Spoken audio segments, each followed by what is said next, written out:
our different ways. We are going into destruction day by day, and nothing will bring us out except we will go our different ways. That is the only way we will, advance as a people. But if you tell me as a Nigeria or as a pastor or as a congregation, we are still praying for the well-being of Nigeria, you are still hoping, you are still dreaming of a better Nigeria, you are daydreaming. So there's no better Nigeria? Nothing is coming out of it. So the best thing for us as a people, we are not compatible. We are not the same people, both in religion, both in tradition, both in culture, both in behavior. Economically, we are not the same. So the best thing for us to all go as a separate way, go our separate way to enhance our individual destiny. What can an individual, Nigerians, do to achieve this separation? Yes, there are people, let me tell you, IPOB, they have done a lot.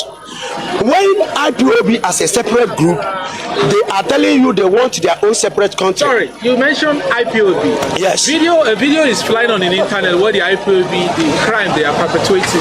Some of them, the stolen car, the kidnapping, the killing, the shallow grave. They are stealing cars and, like dismantle the car into. Yes. Are those people IPOB members? Let me tell you, Nigeria is a lawless country. Anybody who is perpetrating evil or perpetrating crime and ascribing it to IPOB is a sick man. The person is sick on the head. IPOB is a sectional group internationally. Everybody, the world knows these people are freedom fighters.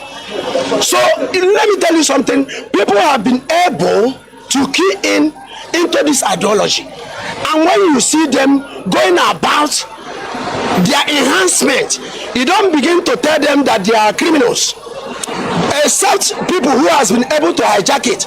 Let me tell you something. There is state-sponsored terrorism going on in the southeast. The state itself are the ones sponsoring the terrorism in the state, going about killing individuals, killing occupants, burning their houses, destroying their properties. So when you go to Imo State, what you are seeing there is state-sponsored terrorism, where the states who we have voted in or who came through the back door are now going about killing people who they swore to protect their lives and their property. Are not IPOB members? These people are not IPOB members. Let me tell you something. How do you differentiate IPOB? You will not, because we are totally locked down in a lawless country, whereby the man in the heads of affairs has been able to forge his own certificate in order to comprise the position. What do you think the remnants will be? What do you think the citizens will be? The man, the first man, who is the president of the country, is a criminal. He is impersonating. You understand? The results he did. But how was your candidate? Let me tell you something. Yeah, I'm listening. Nigeria, we are not talking about candidates now. That was the man you voted for. A lot of Nigerians voted for him. Yes. Without knowing that he is a deception. Yes. That he is evil. Yes. Let me tell you, I'm not saying about the majority, but I know that a lot of Nigerians voted for him because he has his own candidates too. There are APC stewards also in Nigeria, but we will not tell because he has come into power, we begin to allow him to kill all Nigerians. The primary aim for by which we voted for him was to protect the lives of properties of Nigeria, to change our fortune, to bring light to our darkness, to provide our daily meal, to provide necessity, the basic necessity. But here are we. I believe today maybe you have fled from your house to this place. A whole lot of Nigerians trek to their working places. They cannot afford a common transport fare to their working place. How much is the minimum wage? How much is the food they eat and consume on daily basis? Talk more of somebody who has children to cater for. It's very unbearable. As a Nigerian, you don't have anything to rely on, neither to weep. Every morning you wake up, you begin to weep. You cry because there is no hope. There is no future. Let me tell you something. Tinubu himself, Yes. the tribunal I know will not do justice to this matter. The Supreme Court. They will not to do this justice to this matter. Let me tell you something why I say this. Yes. You know, before now, the tribunal, all Nigerians who had so much hope on the tribunal. Yes. Did you know what happened? They failed Nigerians. And these people, assumably, are the hope of common Nigerians. So when our hopes as common Nigerians are being dashed to the mud, what benefit do we have as Nigerians? So it's separation now. The best thing is this. I am telling you what you are seeing in Imo State, see in Anambra State, see in Enugu State, see in other parts of Nigeria, Southeast to be peculiar. This revolution is coming in its force. It's like a wide wind. Yeah. It's like a wildfire. It's unquenchable. It's coming to consume the entire country. Right. And if care is not taken, because I know as a Nigeria, when you are being given birth to as a Nigeria, your growing up is just a mess, and you come up as a living entity, you are a mess. You graduate, there is no job. Look at the school fees people are paying for their works, their children. You go to schools, they are paying randomly. And when these people, their parents toil day and night to send them to school, and after graduation, you see these people, there is nothing, no job. They litter around the streets, they enter into cultism, they bring security breaches in the country. That is why everywhere is reverberating. Totally say there is no hope. But if you ask me, the remedy that can help Nigeria right away is splitting into 6. We have 6 geopolitical zones. Split Nigeria into these 6 geopolitical zones. You think that things will start going right? Because we are large and we are different language. We speak different language, different ethnics and all the rest. Nigeria now, it's not going to work. It's to split. It's not going to work completely, because when you talk about the ethnics, you talk about our brothers, our big fishes from our ethnics and all the rest. They all have all their selfish interest, personal interest. They don't have the interest of even the zone at heart. Imagine where a senator, they gave them constituency projects. Have you seen where your senator put in the constituency project? Have you seen? But they gave them the money, they ate it. But when you go to North, you see them working. Just imagine such a thing. You see them working. So splitting Nigeria, solution to the splitting Nigeria. If you marry 2 wives, you know the one way they better than others. So we have tried Nigeria, and Nigeria, you can see that me and you can see that what they're supposed to do, they have failed to what they're supposed to do.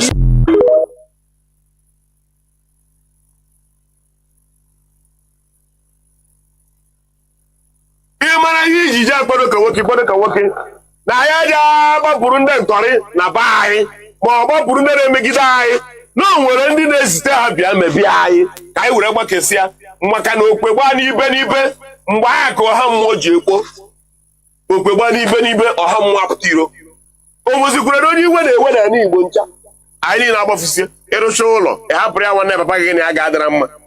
Ụfọdụ ume kụziri peace with their uncle because nọ n'ozu n'ụlọ ọ gbara ọsọ ọnkụ ya n'ozu n'ụlọ ka o nyeziri kii ya nwa ọmara ya na ya dịrọ na mma orezo ya na-eme ahụ nkụrụ ya letanị mbe nna ruo n'ebe ahụ akwụ na atachasị ebe ahụ. Ụfọdụ mere nwunye nna ha na ya na-enwe okwu ya ka o nyere kii ụmụ nwunye ya taa.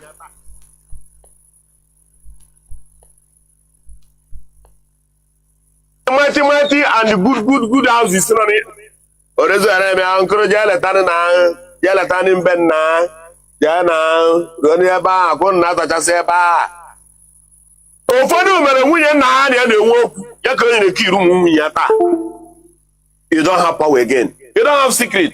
All the mighty and good houses nọ n'ala Igbo onwezo ebi n'ime ya. Everybody is on the run. Kedu mgbe ị ga-agbadebe ọsọ a? Mana kwa mara na akwa a na-achụ gị na-agba na-achụ gị o.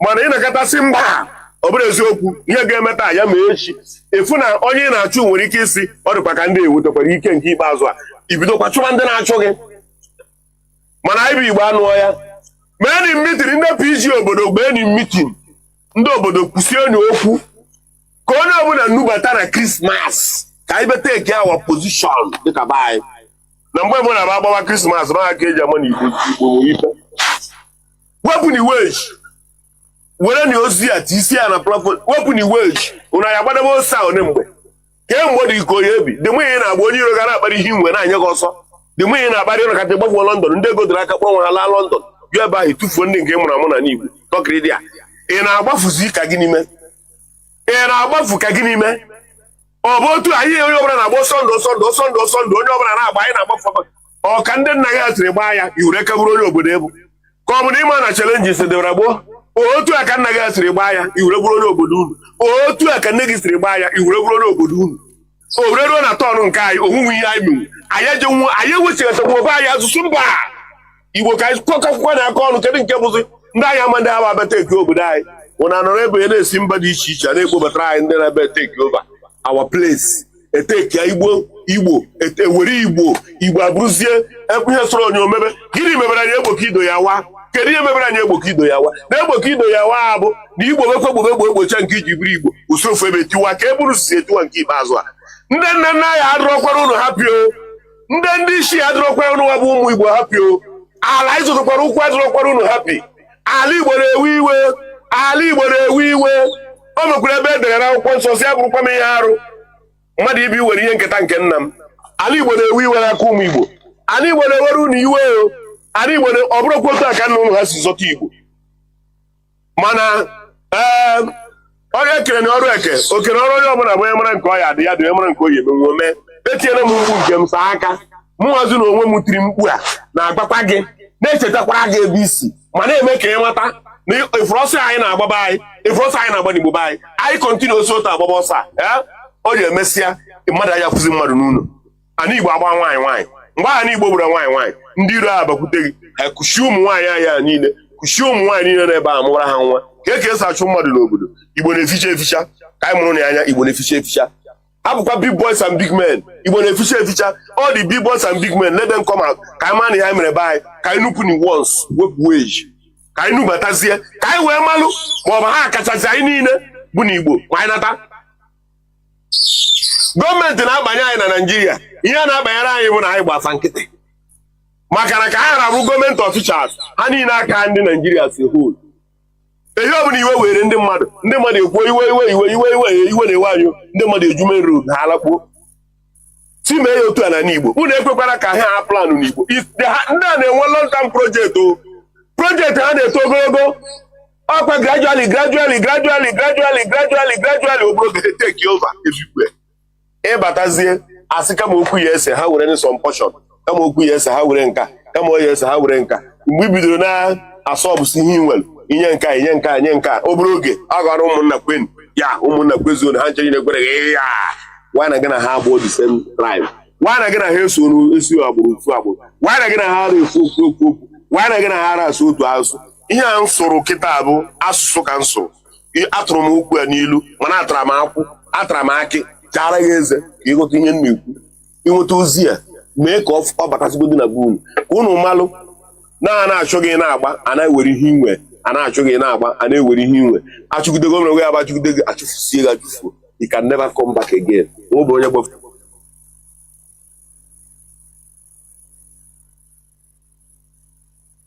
The sole the bridge over the Niger, the sole road link between Nigeria and what until the beginning of this year was the rebel territory of Biafra. It was wrecked by the Biafrans to halt the federal advance, but has now been repaired.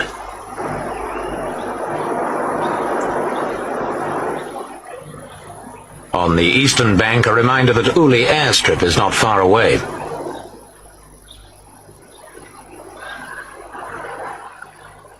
At the eastern end of the bridge is the former Biafran town of Onitsha, taken by the federal troops in March 1968. Its position made it one of the most fought over and consequently one of the most heavily damaged towns in Nigeria. This was the massive and highly important Onitsha market, built at a cost of more than £500,000.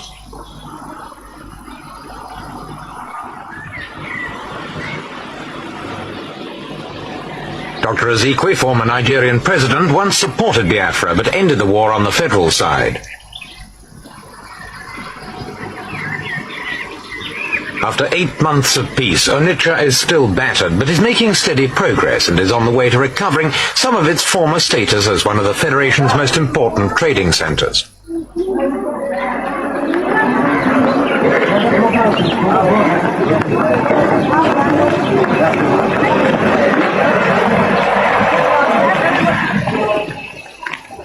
One of the main problems, of course, is food.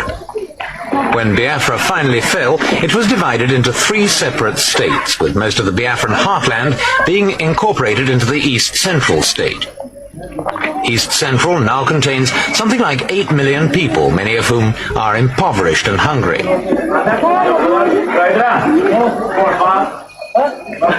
Relief workers, both from the federal government and from the international voluntary agencies, have made great efforts to distribute seeds, so that next year's harvest at least will be there to lay the foundations of a permanent solution to the food problem.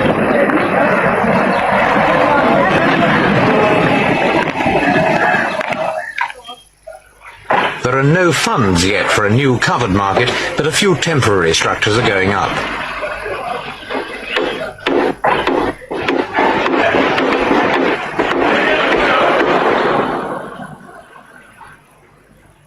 The end of the war brought Igbos from all parts of Nigeria flocking back into East Central State. Many of them made for the former Biafran capital of Enugu.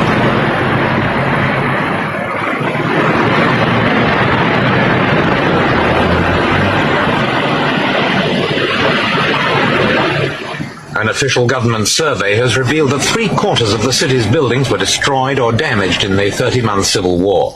When the war ended, it was a ghost town, but now its streets are busy and its houses are crammed with some 600,000 people, nearly twice its pre-war population.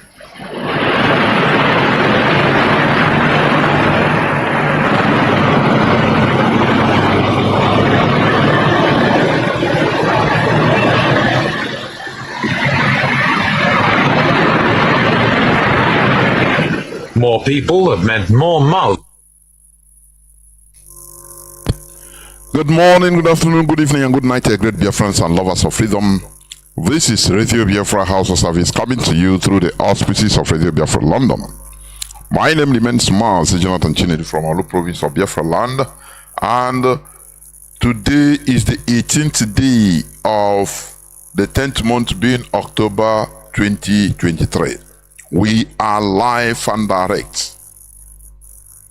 You can be listening to us via our FM CHK 102.1 in parts of Biafra land. We understand that there are some places with various technical problems, but be assured that work is on the way for them to be fixed. Because come Saturday, Mazi Chinedu will be here on this hallowed platform. So people need to listen to the earthquaking broadcast that is going to come long awaited on Saturday. Therefore, I hereby welcome each and every one of you onto this hallowed platform, being the 18th of October 2023. You can also listen to us via IPOB Community Radio. You have to download it. It's an application, a very low data consuming application, so that you can be listening to our voice. Moreover, you can also be hearing us through multiple channels on the social media, including Facebook, the Biafra Digest, Radio Biafra HAUSA-SERVICE, IPOB Rapture Media. That is, among others, you'll be hearing our voices through here. Just type and ask, how can I listen to Radio Biafra London? and you have many choices on your table. Also, for your information, on YouTube, there is this new Rapture Media, IPOB Rapture Media YouTube link that started broadcasting 247. Our leaders all the broadcasts, IPOB Rapture Media. On YouTube, you go on YouTube, you listen to any of our hits there, 247. Therefore, you have no excuse of not listening to this hallowed platform. This is a revolutionary radio. This is where we preach the gospel of salvation. Ozioma Chineke ka anyị na-agbasa here. The real concentrated gospel started by Mazi Nnamdi Kanu. That is what we continue here. Because we will never allow this platform to be compromised in any way. The standard with which it was started must be maintained. That is why we say things as it is, without mincing words, without trying to sound being politically correct. No. We give you the bitter pills, we dish it out, but the issue is this: all those bitter pills being dished out from here, though they are bitter, but it heals.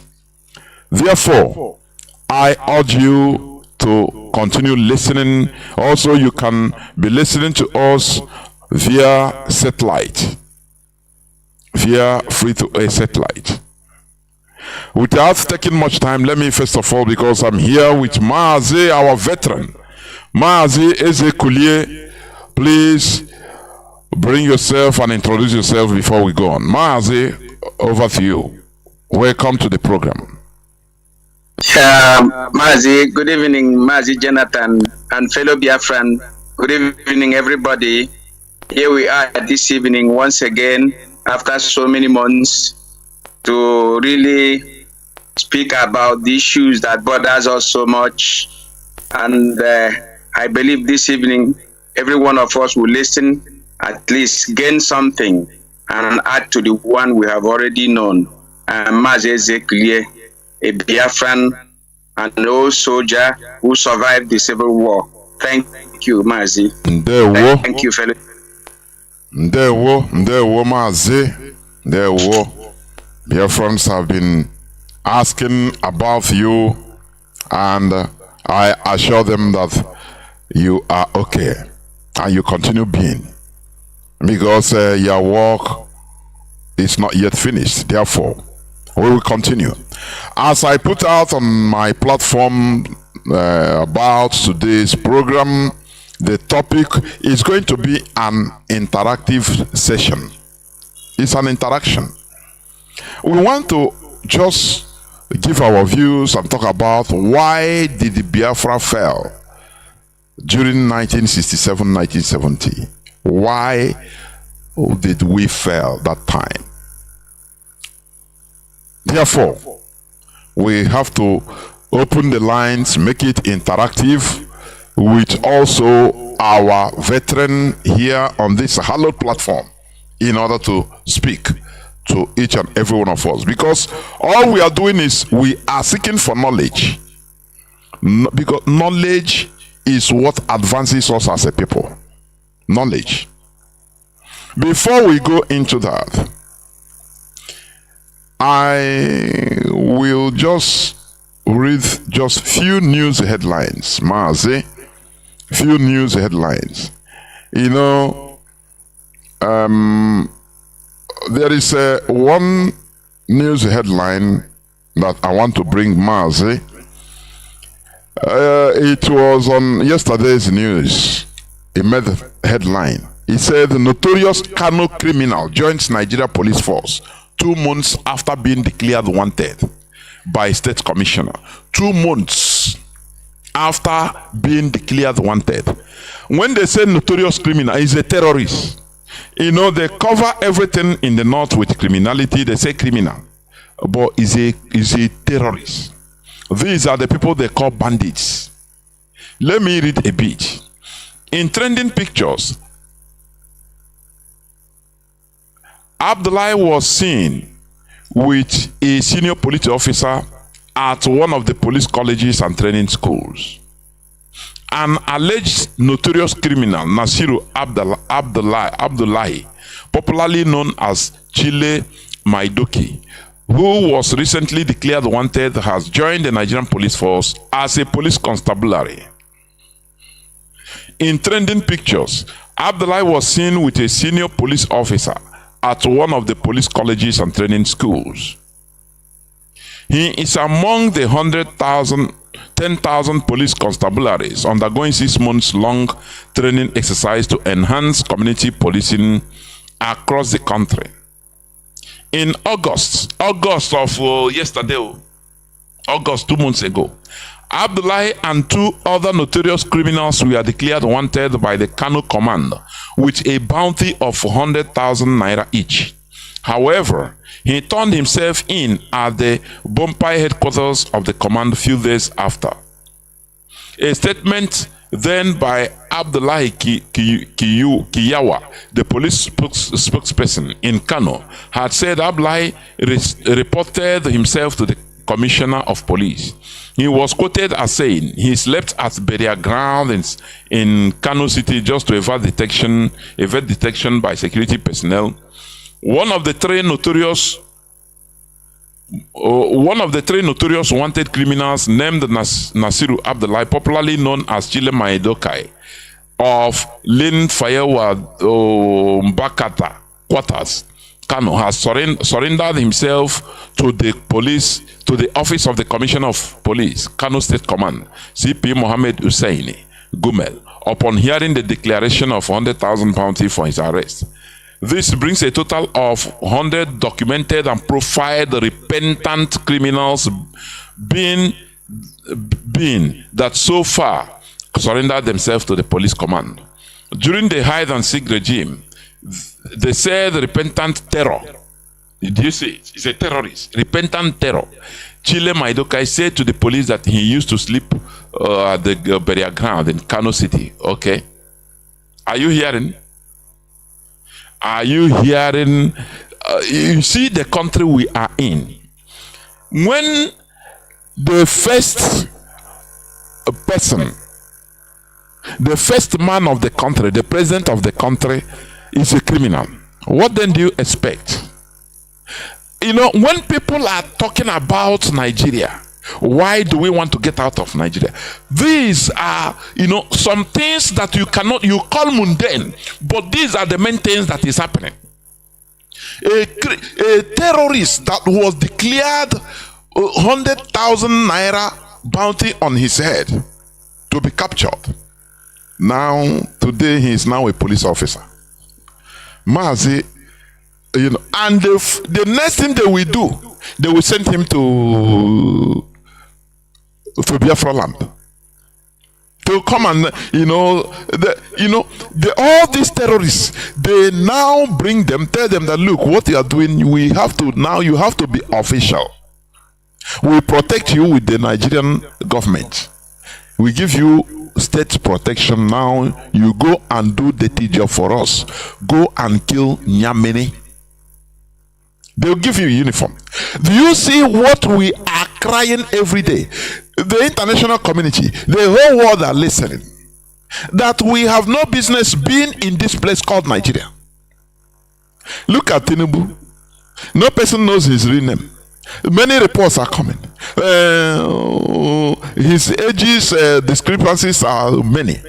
His name they are urging him to, some people are telling him to give us your real name. Whether it's Ayodele, you went to prison in America several times for a total of 5 years. Now, Nigerians are there. And the people, you see people are praying for Nigeria to be better.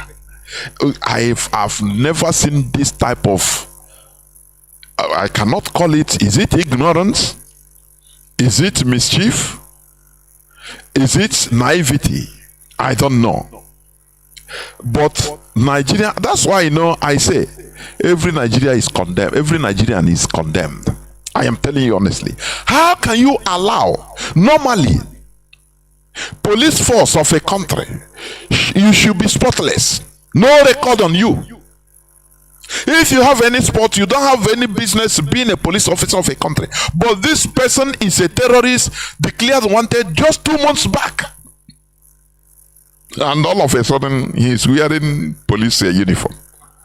And we think that things are okay. When we talk about Nigeria, people think that we want to get out of Nigeria. People are just trying to look at what is happening. No. Everybody have to. How can you build a country whereby terrorists have been openly? They are being openly assimilated into the custodians of law. Normally, the peacemakers of the country. You know, people that deals with peace, people that should be spotless. But look at, he's there in Kanu. He is a terrorist. He has been taken into as a policeman. Mazi, please, can you come in, say something about this, please? Because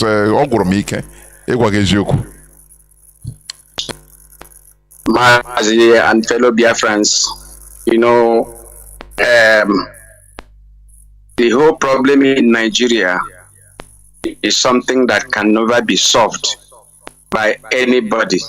Anybody who is telling you that he will solve Nigeria problem, he himself is a problem to be solved. The problem was created long time ago, and there is nothing we can do about it other than to see that Nigeria disintegrates, so that every region, every other person can go and manage himself. What do I say? We all know from time immemorial that Nigeria was programmed to fail. Nigeria was not programmed to succeed as a nation. No. I mean, when you bring different eggs, strange eggs, into one basket and force them to hatch these strange eggs, you don't know the reptile that lays them, and all of them hatched.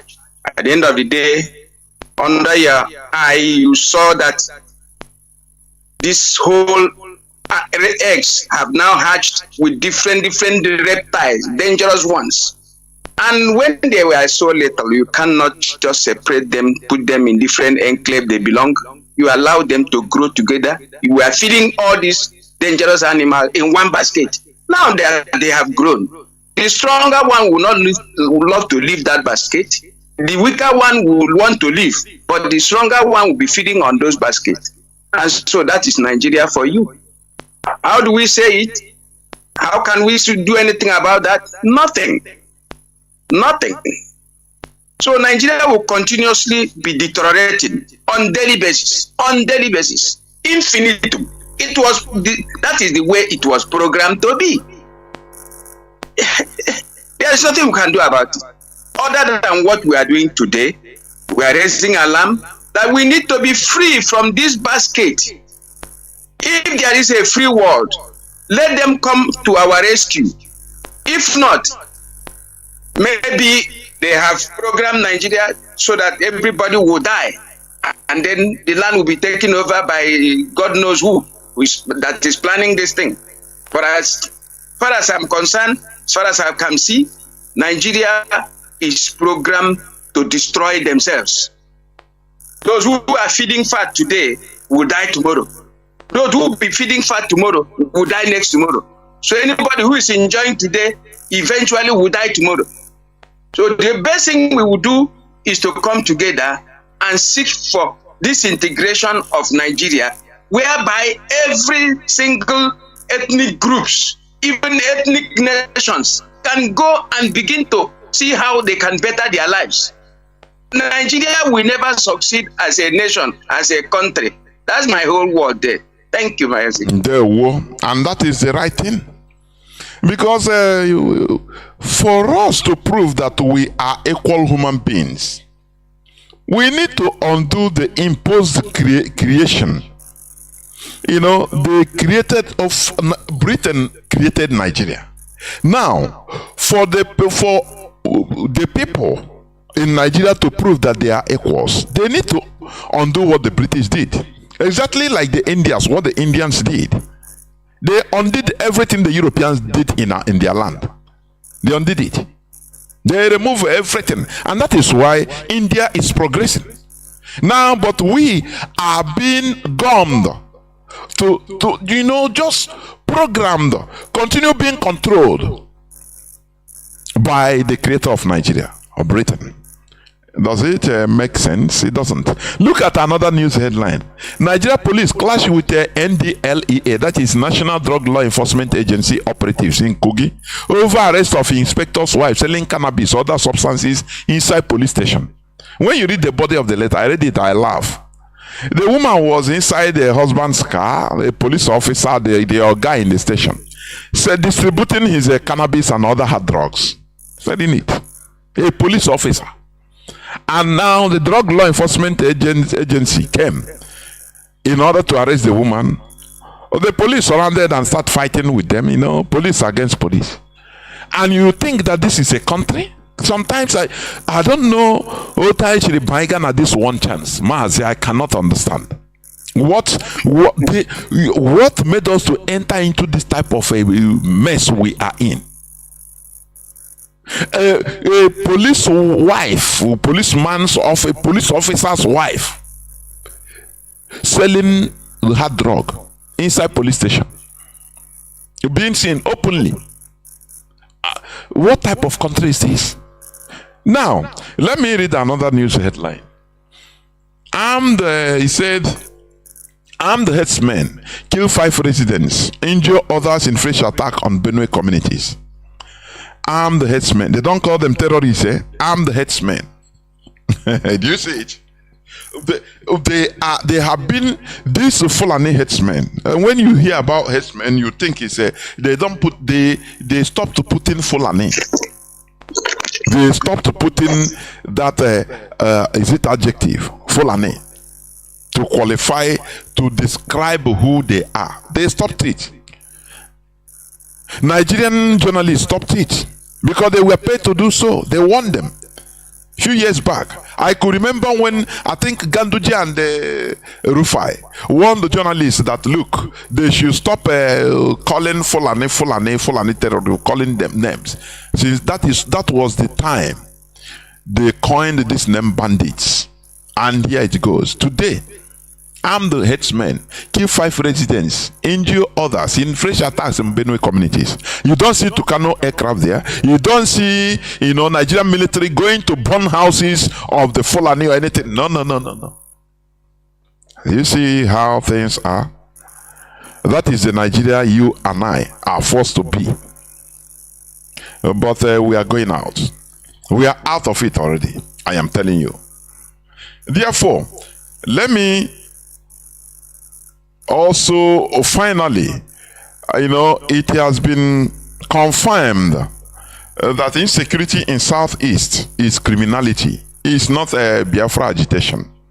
It has been confirmed by the DSS. At least they have known, with all the proofs and talkings and shoutings on Radio Biafra, mostly by Mazi Sanwo-Olu. Finally, they say it. They confirm. You see the election that is coming in Imo State. You see what, Mazi, before we continue into the mainstream subject of today, please. Mazi, how do you think that, because this thing is giving me a food for thought, a brain teaser. This Supreme Court governor, he was not even inside the election 4 years back. Now, he's been imposed there because of secret pacts, secret agreements he had with the Caliphate, Sokoto Caliphate. And that is what he has been doing. Killing our people, harvesting our people's organs, destroying lives, all for his own quest to be there. Before I continue what I want to say, there is this thing we condemn, we blame the politicians, Igbo politicians. Yes, That's true. But that character, is it? I don't see it as only Igbo politicians, because all these things happen also on lower local level. When a fellow Biafran living in the same yard with his brother will sell a person, pointing at him that, oh, this person Obama, that only IPOB, so that military will come or police will come and kill him. How do you equate that? That person is not a governor, is not a politician. Imagine that person enters high political office. What will she or he do? So sometimes when we say we blame politicians, yes, we blame them. But when you look well, you see that this is a character, a pattern of character. Because when you say kill the politician, you replace them with who? That is it. That is why we always go to the grassroots, to changing mentality of people from the grassroots. That is the best way of treating this case. Because when you say this politician, which politician do we see that is good? Our Igbo politician that is not a sellout. This one in Anambra, Mazi, that a senator, Ifanyoba, he have removed himself from YPP, young people, a platform that gave him that post, made him to be there, and now joined the APC. Do you see how our people behave? Do you see how Igbos behave? Now, normally under the law, if you have for example, a political post, elected post through one party, through one platform, you shouldn't have any rights in order to bounce that or remove that platform or change that platform, enter another party. Does it make any sense? All these are things. Look at Rochas Okorocha. Rochas entered the power as a governor through ABGA, but after he do waka to everybody and entered APC. You know, this is the character of Igbos. Mazi used to say that India are businessmen. We don't have no politician. And this thing starts right from the grassroots. That is why we always go to the grassroots to change the mentality. The changing of the mentality is the most important. Otherwise, when you remove one criminal, you put another criminal. It's the same thing. You put another saboteur. It's the same thing. We continue crying until we change that mentality that is causing all these things. Now, this Imo governorship election that is coming, you see what Hope Uzodinma is doing? Killing people. He have his killer squad that are, military police. They abduct any person at random. If they will call your ward, your local government ward, to know whether you are APC or not. If you are not, you are gone. What type of thing is this? What type of people do we have in this generation? People that are longing for power. There are many things that are contributed to this result of what we are seeing today. When we start glorifying money instead of intelligence, this is what we get at the end of the day. Before, we respect Mazi, you're a veteran. You are older than I, yes. Before, we respect intelligence. We respect it. But today, they equate intelligence to money. How much you can get. As long as if you boutique can have money, now you are intelligent. If maybe you are not up that way to do, nothing comes out from, what type of situation we are in. Now, how can this man continue committing this barbaric crime in our land? Hope Uzodinma, and still be there for another 4 years. Mazi, can you say something about this, please, before we go to the subject matter of the day? Mazi, go on, please. Yes, briefly. We all know how everything started. We all know how Ihedion won election. We all know how APC had problem with the old governor of Rochas Okorocha, and then he wanted to put his in-law, and it wasn't possible. And then Hope Uzodinma, as you know, he contested under PDP as a senator, and later he decamped to APC, the ruling party. Now he went to Imo State to contest election as a governor. He was not APC before. He served as PDP after he decamped, like every other person can also always do. That is Nigeria politics for you. Now, we all know how he decamped to APC, and already you have a strong man in Imo State who is the person of Rochas Okorocha, who wanted to replace himself with his in-law. And then there's this quarrel, this problem that come up with APC, that the Oshimole now went to Imo State trying to resolve this issue. It wasn't possible for him to resolve the issue.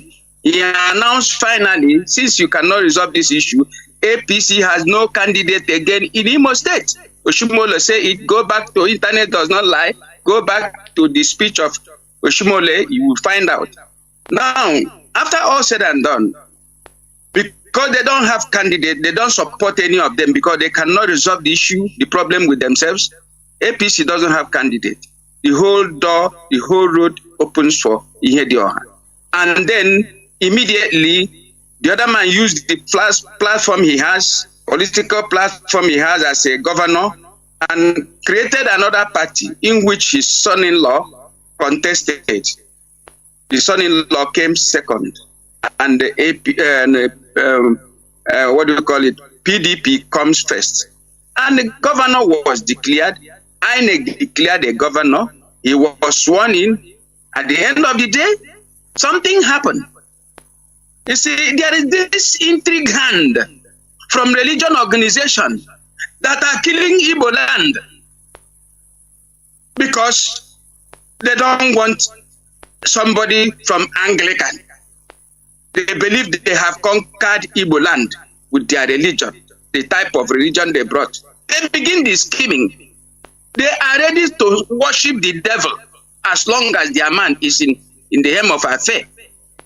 Of course, we all know what happened later. They are brain behind Hope coming to power, because as soon as he was declared by Supreme Court to become the governor, they went to Imo State. They didn't hide themselves. All the bishops went to Imo State and congratulated him, irrespective of the fact that he did not contest even an election. So what are we talking about? Mazi, even Father Mbaka said it openly. We don't for it's there. Father Mbaka said it. That Hope Uzodinma is coming, is going to be the governor. We know all these things, that the religion organization that's supposed to be talking about going to heaven, where there is gold, where you cannot suffer, where people will enjoy themselves. They are now talking about earthly politics. That means something is wrong with them. And they are hiding. Each time they mess up the whole place, they go into hiding and keep watching us as we are dying. Then you took the power, the governorship power, and give it to somebody who did not contest election. And Supreme Court affirmed it. INEC protested in the Supreme Court. You remember that tribunal affirmed the governorship of Ihedioha, but they still went to Supreme Court. I remember a day the Supreme Court gave that verdict. I saw a man, one of the lawyers in the Supreme Court, brandishing his chaplet, saying that today is the best day in his life, that at least a Catholic has become governor in Imo State. I will never forget that particular statement that man made that very day. I said, what are you talking about? That a Catholic. So you are now talking about religion into politics. So these are things, except somebody is just joking. We We are in a serious mess. Mazi, but do you know when you talk about all these things, put religion, people don't understand the harm, the mess, the type of mess we are in, with everything combined together, fighting us to make sure that we are annihilated, we are rendered impotent as a people. They don't care. This religion organization doesn't care about your well-being. If they care about our well-being, after the war, they should have be building industries. At least they have men. They should be building industries. They should be encouraging electricity. Things that will give work for the people. Things that will give employment for the people. Instead, no. They were building churches, playing politics. So what are we talking about? What are we talking about? Well, Mazi, you don't blame Hope Uzodimma. Average Igbo man, you remember the Aba women riot? The man called Ugowe was the man they gave what do you call warrant chief. Warrant chief to be collecting taxes, and he increased the tax, and women were protesting because the protest was so much.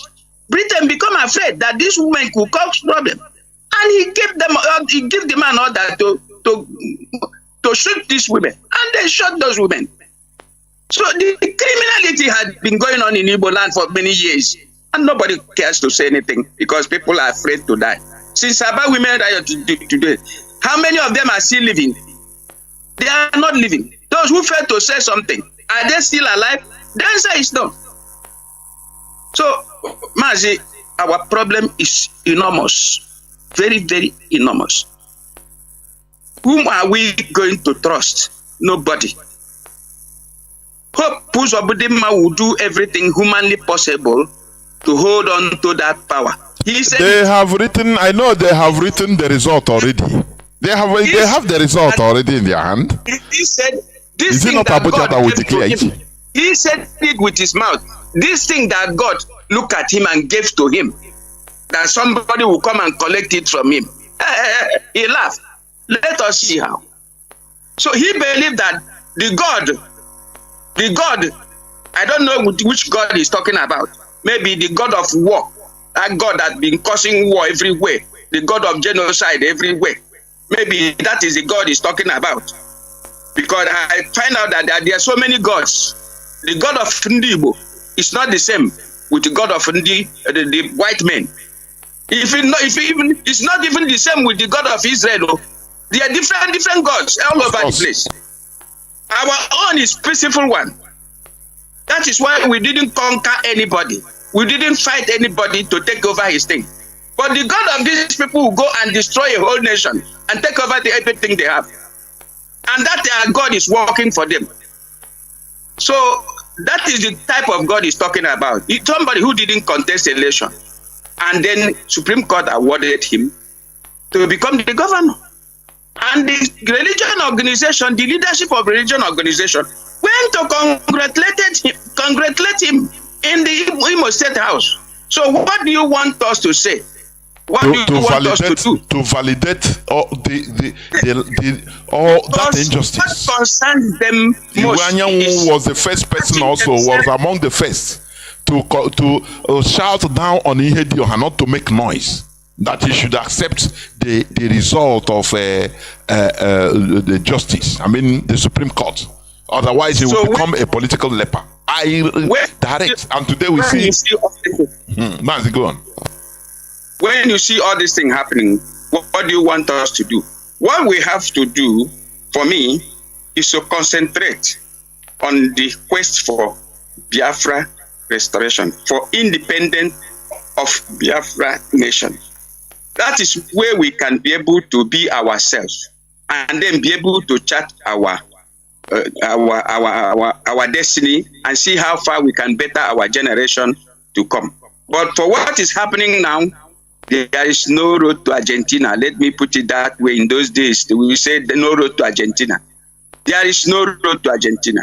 I'm telling you, things that are militating against us is enormous. Things you never expected that human being would be doing is what is really happening to us. We copy the evil of the white man, but we don't copy the good thing of the white man. The white man went and steal outside and come to his home and make every place beautiful and give employment to his people. Our own people, we kill ourselves, we kill our people to make life better for our selfish individuals. I mean, it's a very big uncalled for. Mazi, let me just stop this way because we have a lot to discuss this evening. Of course we have, of course. Now let us go into the subject matter. As I said, it is going to be interactive, which also I will open the lines in no distant time so that people, you know, why did Biafra fail 1967 to 1970? You know, the things that led, the reasons that led to our failure. You know, these are the things that we have been studying. Mazi Nnamdi Kanu said he studied for many years, many decades, why we failed. And he has taken correction not for us to fail. But I myself, there are issues anyway, which I myself is my own proposition or my own view. Because I never see a fight, a war of this proportion, all of a sudden just died down like that. People lost and they kept quiet like that. That is number one. I call it lack of consistency. Because as we may know, last time our people, IPOB, went to Catalonia and they saw things worth that there is a Biafra museum there that they have been waiting for people, for Biafrans to continue the fight. But for 8 years after 1970, they were waiting, say, now maybe there are people that are doing something, but they never know. They want to make the right contact. They want to hear. And they found out that everybody has gone to sleep. People that suffer this type of injustice, this type of pogrom, this type of genocide, no noise. You know, we always say, yes, the international community, there is a international, is it complicit or international agenda against us? Yes. But I find it that we didn't also play our own right. Number one, somebody like Azikiwe, a high-profile figure like that, decamped from Biafra. What do you think? What do you think? That is number one. Now, before we come into that consistency, we saw that Biafra, there was a media blockade as of that time, because that time the world was analog, but today it is digital. It's no more, no person has any monopoly of media blockade or media publicity, anything today. Everybody, as long as you have a smartphone, you can be a journalist from any part of the world you are, reporting to the world. That is the one of the very big advantages we have today. So that, and that is why, you know, we continue creating awareness, making noise on social media or every platform, in order for people to understand our yearnings, our agitations. That is what our people lacked as of 1967, 1970, of which somebody that participated in that war of genocide is here with me, Mazi. That is why I brought him here, in order to also talk about it. Why did Biafra fail? You know, when we talk about why we fell after, we will also talk about the corrections How have we taken corrections about that will not happen again? Well, I see media blockade, lack of proper preparedness. The war was imposed on us all of a sudden, so we fought a war without being prepared.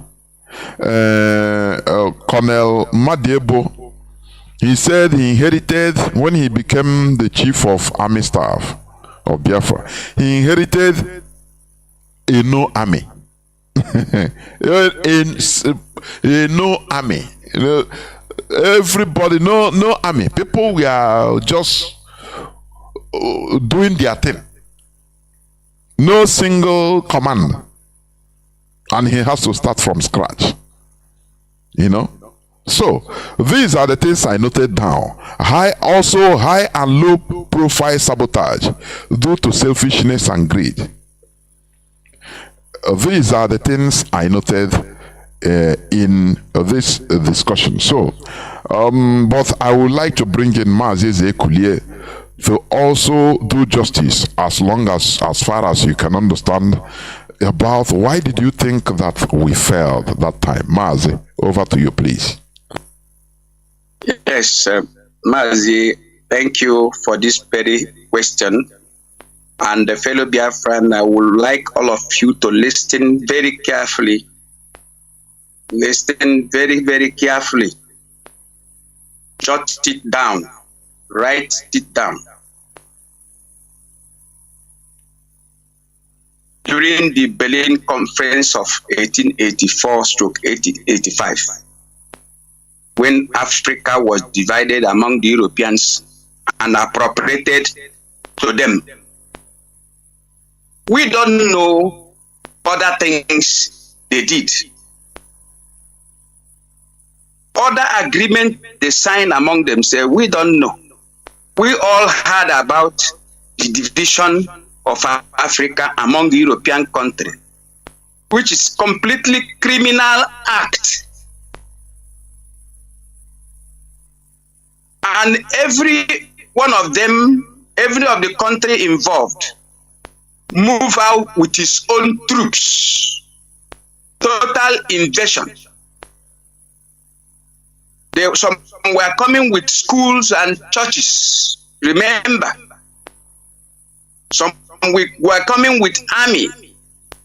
Anyhow you can do it, the most important thing is to exploit them. If they refuse to be exploited, kill them. Until Second World War was fought, finally America asked them to begin to give independence to this country so that this country will also be a sovereign nation. They immediately corner it and begin to give a flag independence. Of course, we all are aware of what happened with Niger, Burkina Faso, and all the rest of them. I think those things that happened is an eye-opener to most of us who doesn't know exactly what Berlin Conference is all about. Even though after the Berlin Conference, Germany lose his own territory to France and Britain because of their involvement to the war. And so the issue of Biafra fighting civil war, I'm not looking at it as we fought a civil war. No. We were resisting extermination. We were fighting back not to be exterminated. Because the invaders from Europe came with intention of exterminating any people, any country, any ethnic group that resists them. They will exterminate you. So we didn't create Nigeria. We were Biafrans. We were the Igbos occupying a vast land in the eastern part of that enclave called Niger area. The Yorubas were there. The Hausas, let me even say the Fulanis, because they have areas they were occupying, even though 1804 they came in. But whatever year they came in does not matter. The important thing they came in and they occupied a certain area. But the issue of the amalgamation of North and the South for economical interests is what brought about Nigeria issue. And the Europeans, colonial masters that were doing these things, were not doing it for our own good. They were doing it for themselves. And so, if you refuse, they begin to exterminate you. Of course, we all know the wars. The Fulani fought and they defeated the Fulani. The Hausa fought, they defeated the Hausa. Even the Yorubas. There were many ethnic nationalities that resisted the British incursion or colonization. But at last they didn't succeed. And they successfully, because remember, they brought their school and we accepted. They brought their religion and we accepted. They brought their language and we accepted. They brought everything and we accepted. Oh my God, we lost our identity and they begin to control everything about us. So when we say Biafra war, there was nothing like Biafra war. We were trying to resist the extermination, which was caused by the colonial master, the Britain.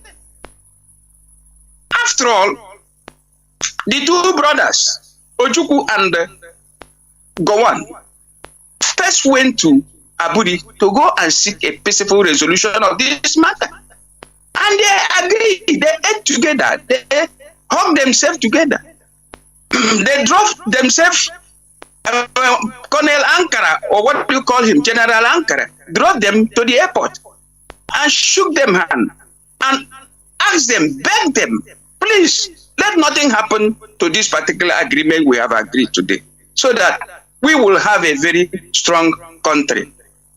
But right away there, the Britain, who doesn't like that agreement, called Gowon and said, what have you signed? What have you signed? Of course, Gowon was trained by Britain. Ojukwu was trained by Britain. And all the whole military officers we have were trained by Britain in Sanho University as British regimental army. They were first Britain before they become Nigerian. All these major generals, all these generals, all those captains, or in fact, all the whole police we have were all British product, including our intellectuals were all British product. So they own us.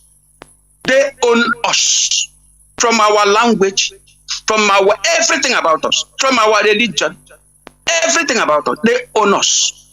They determine what goes to who. They know us more than we know ourselves. They know us more than we know ourselves. They even blacklist some history about us, made it impossible for us to not to know.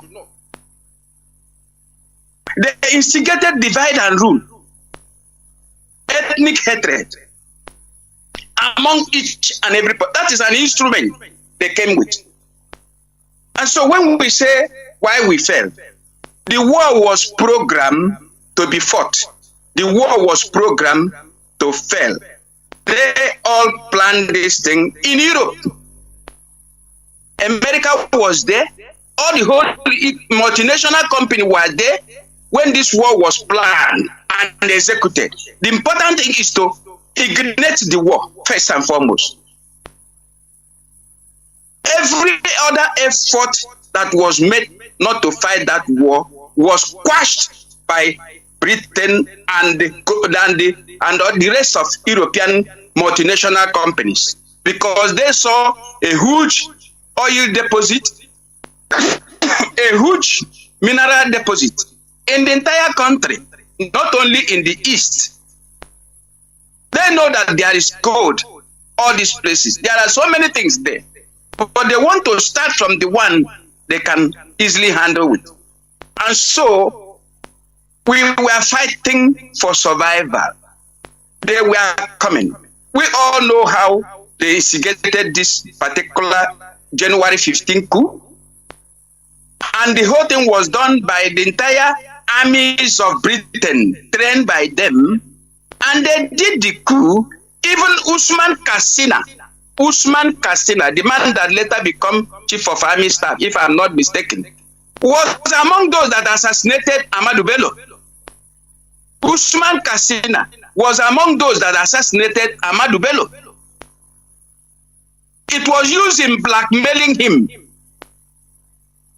That thing he did, because after the coup, when Uzozogu was giving broadcasts, they were hugging each other.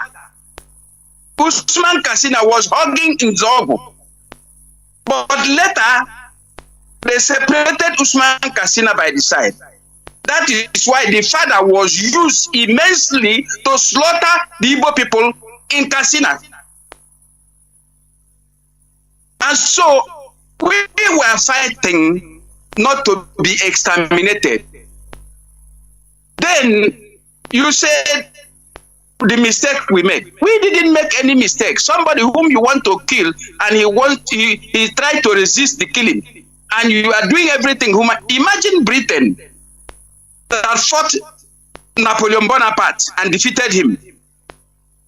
Imagine Britain that fought the First World War, Second World War, and then in 1966, they are involved in another genocidal war. They blacklisted they make sure that no media coverage, because they have something to achieve. So the war was fought according to their own will, and they ended the war when they ended it.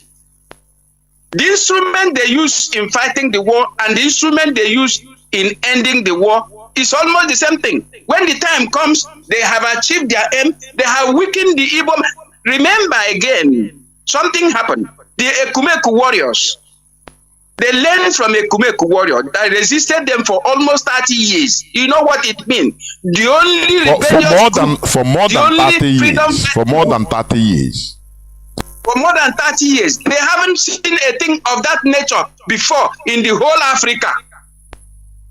And therefore, Igbo land, Biafra land become a serious issue for them. How do we conquer these people? It gives them a sleepless night. The entire European country was not sleeping, because as far as I'm concerned, all of them benefited from what happened to Biafrans. Just like all of them benefited from what happened to Patrick Lumumba in Congo. Remember, it was Belgium colony. But at the end, when Belgium was having problem there, the entire European country, including America, came in to come and help. That is part of the agreement they signed in Berlin Conference. That if you have problem in your own area by exploiting these people, you call us, we will come and help you. I think that is the same way this NATO was also formed. If you have problem, we come and help. So what happened to us was not that we fell. It was programmed to fail. We have one thing to achieve, and that thing they have achieved it. One, sneaking religion, because after the Civil War, Catholic Church become prominent in Igbo land, because during the days of Caritas, they were bringing this Caritas goods material to the main Catholic churches. And so when you go there to go and take something for eating, they convert you immediately, begin to give you Holy Communion. Go and check that one of the video, you will see when the Irish was bringing... So Mazi, are you insinuating, are you saying that also this war is also used by a section of Christianity to conclude the conversion, total conversion of Biafrans? Is that what you're also saying? I am saying it without any apology. I am saying it without any apology because I was there. I saw what happened. I have interviewed one man, one of our brother who lives in America. I have interviewed him. He was one of those. He is an Anglican, but he is one of those that was sharing food at the Caritas Church in our area. So I interviewed him. Why did this particular Caritas relief material was only being brought to the Catholic Church, not in the Anglican Church? What happened? He said, my brother, I don't even know exactly what really happened. I said, look at what happened. You see, so this particular war is also religious conversion, because Igbo land, even though the religion came in, but it was not so much as what they thought it to be. You see, the war now gave them the opportunity to also bring Christianity, because you now weaken these people from their traditional way of worshiping their God, and you begin to introduce a very different way of worship that our ladies of this, my God. Yeah, Mazi, just 1 second. Just like can now also maybe include that as you are saying, following your analysis, the Kumeku warriors fought them using our own way, and yes, they were baffled. Now they want to start right from grassroots to change our nomenclature, and they saw the opportunity in that war in order to completely overrun us, so that we start behaving the way they want us to behave, so that we will no more have power to rise up.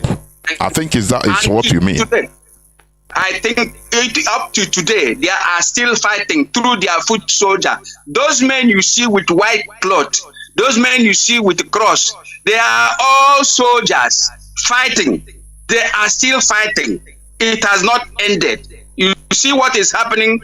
The Reverend Father, who is called Okunerere, how he was going from village to village collecting the offers and the idols of the people.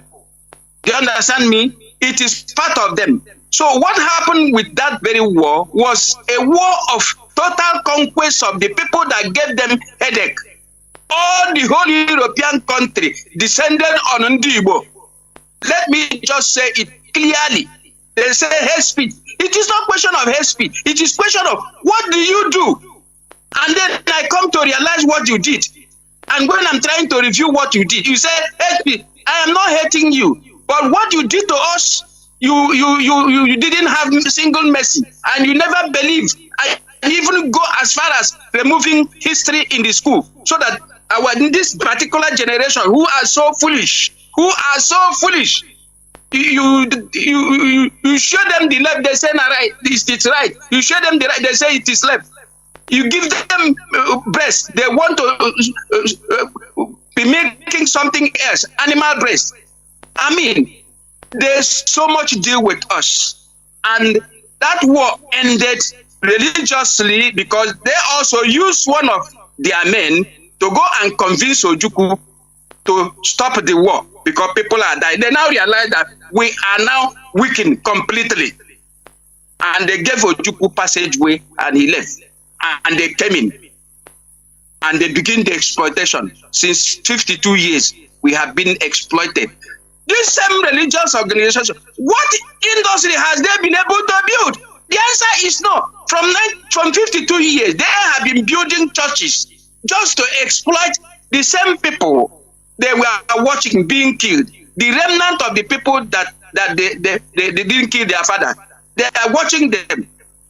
They have overtaken everything in our land. They have taken everything. They are now in total control. They are the one holding Mazi Nnamdi Kanu in detention. Let me tell you, it is religion organization that are holding Mazi Nnamdi Kanu in detention because they know what Biafra means. They know the type of people we are. We don't die. We reincarnate. All the people you see are reincarnated people. So they are trying to use their religion to suppress and begin to tell us a different story, which they have totally failed. They have totally failed. They are not. Don't you see they are quarreling among themselves now?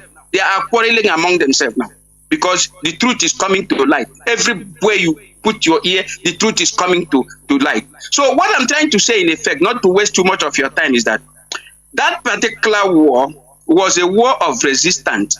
We did not actually come to fight. After all, we accepted independence. I celebrated independence in 1960. I was drinking with that very, very milky cup. I drank the milk. I ate the rice. I joined in the marching in 1960, October 1st. So I was there. I was enjoying Nigeria. We held our own, their native land. No tribe and tongue may differ. In brotherhood we stand. Just imagine that. We are all brothers. We hug ourselves. We were wearing that green, white, green. We were all happy people. All of a sudden, they see, if we allow these people. So these people do not meant well for us. They don't meant well. They don't want us to be happy for one single. Don't you see today, Nigeria, every Nigerian is now poor. Both those they use in killing Biafran and those that they kill. Everybody is now crying. Who did this to us? The same colonial master. And they are telling us about God. Which God are they telling us? God of war. Their God is God of war. God that fight war, God of ethnic cleansing, God of genocide. That is their God. The God that will give order that you should kill these people, wipe them off, kill these people, wipe them off. And they adopted that idea. They say, we go to Australia, boom. We go to New Zealand, boom. We go to Argentina, boom. We go to America, boom. Canada, boom. That is the God they are worshiping. And that is the God they brought to us. And we abandon our peaceful God and begin to follow them stupidly and sheepishly. And you see a man talking nonsense. So, my brother, I think... Mazi, before you conclude, now let me put in this question also, because the way you paint of these issues, I would have loved to go another direction on details which I mentioned, but you brought another dimension to this. You continue stressing on religion. And when you look at it, there is a very big, it made sense. Because that is the only thing you can use in mind control, in pulling down people. That is religion. To completely, annihilate them so that they will become hard. You understand? You will see an Igbo man standing, defending white man culture and tradition over his own. Now caricature our people, our ancestors that they did perform wonders. It's a very sad thing. Anyway, so now the way you paint it. Now let me quickly ask.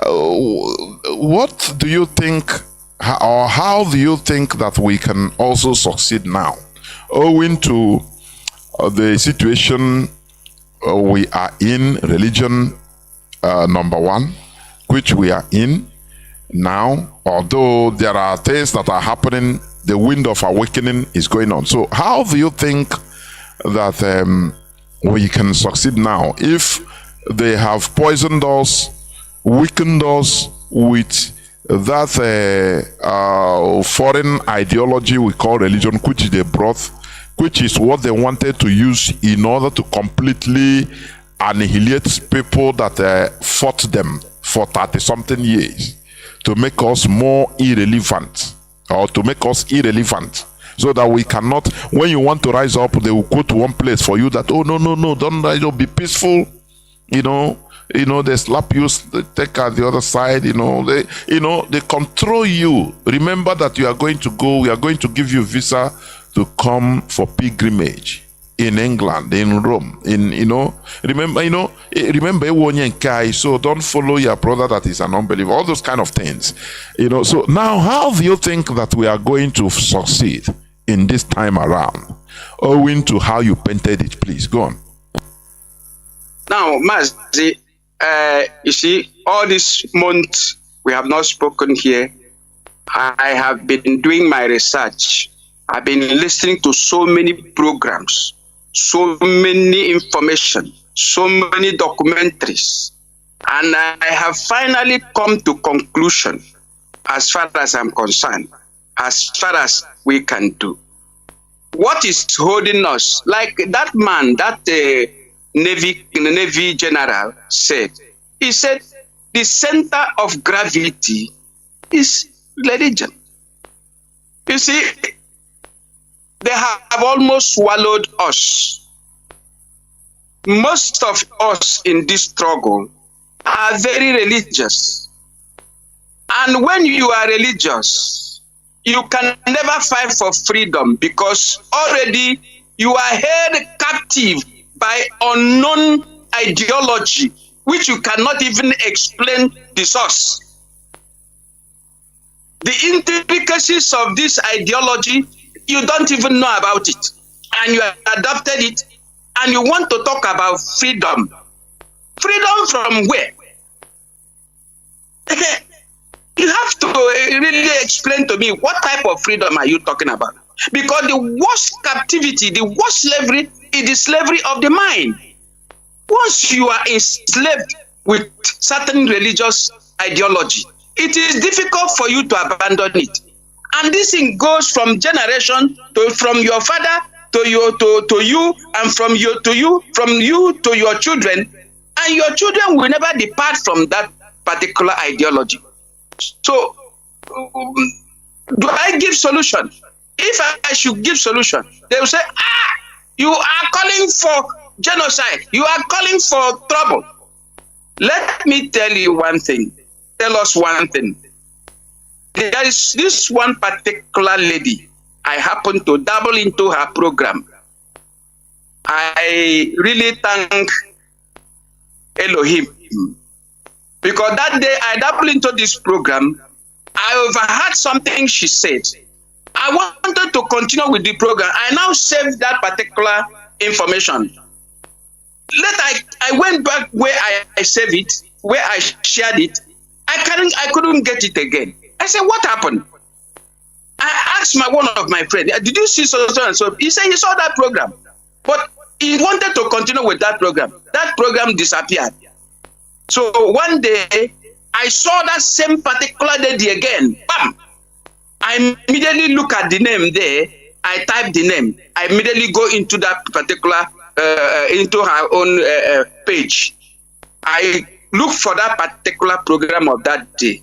I discover that this girl, this lady, has something upstate. You see, history is very important. If you don't know history, you will never know anything in this life. You are walking in darkness. Let's forget about yesterday. Let's move tomorrow. Where are you going tomorrow without yesterday? You are not going tomorrow if you don't have yesterday. If you don't have yesterday, you cannot have today. If you don't have today, you can't have tomorrow. He made mention of something thing. That if you remember very well, the Portuguese were commanded by Pope, what do you call him? Pope Nicholas V, to move into that African continent, destroy everything that does not resemble, that don't have to do with the ideology of religion they brought.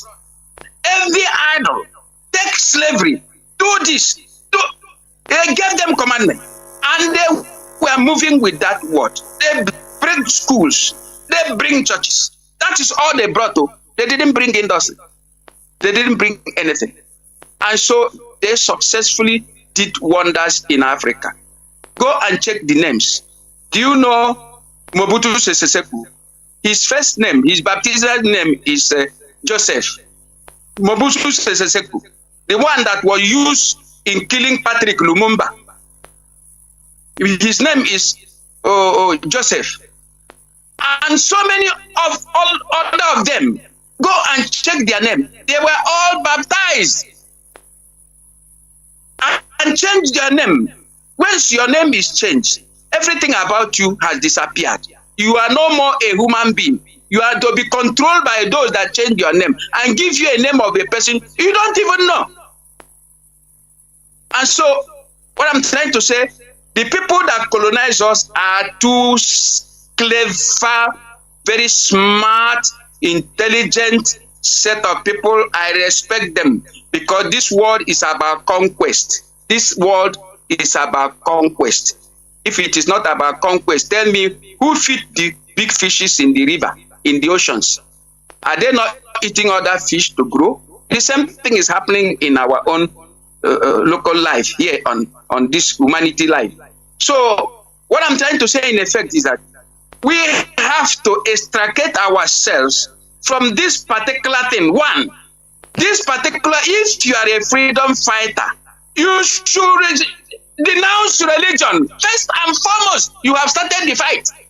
If you call yourself a true freedom fighter, denounce religion, any religion at all. You renounce it completely. Then you have now won first war. Then you begin the war for your own people, for generation. Not when you are having an instrument of slavery in your hand and you tell me about it. You can easily be influenced. Don't you see what happened? Our legal team were preaching Bible to us. They were preaching Bible. I saw him, one of the respected legal team. I was ashamed. Were you asked to come and preach Bible to us? Are you no more representing the man we asked you to go and represent and talk about his case? Why do you want to come and preach to us about Bible? Are you tired? So these are the whole things. But Mazi, in that case, that is a different case anyway, because it's not an IPOB member anyway. That day they were gathering five of them with the man with eyeglass. That man with eyeglass. I don't care. That man with eyeglass. The man that doesn't recognize the DOS, the DOS head of directorate. He said that a man called. He is the same man now coming to tell us about how IPOB are there. What right does he have to talk about IPOB? Is he a member of IPOB? So don't you see double standing there? How do you come to preach about religion when you are a lawyer? You come and tell us about Bible? Is student of Israel not defending themselves up to today? If they were massacred and if they were killed, all of them were killed during the time of Hitler. Will they be alive today? You remember that Hitler killed them. Hitler wanted to wipe them away from the face of the earth. The main purpose. And who instigated that war? That war, the Second World War. Who instigated it? It was religion organization that instigated the Second World War. It is there on history. Because the Jews were taking over Europe. So what are we hiding? If you are a freedom fighter, if you don't denounce religion, go and sit down. You are a saboteur. I have ended my case. Don't want to say no. Ndewo Mazi, aghọtara your signal, I understand.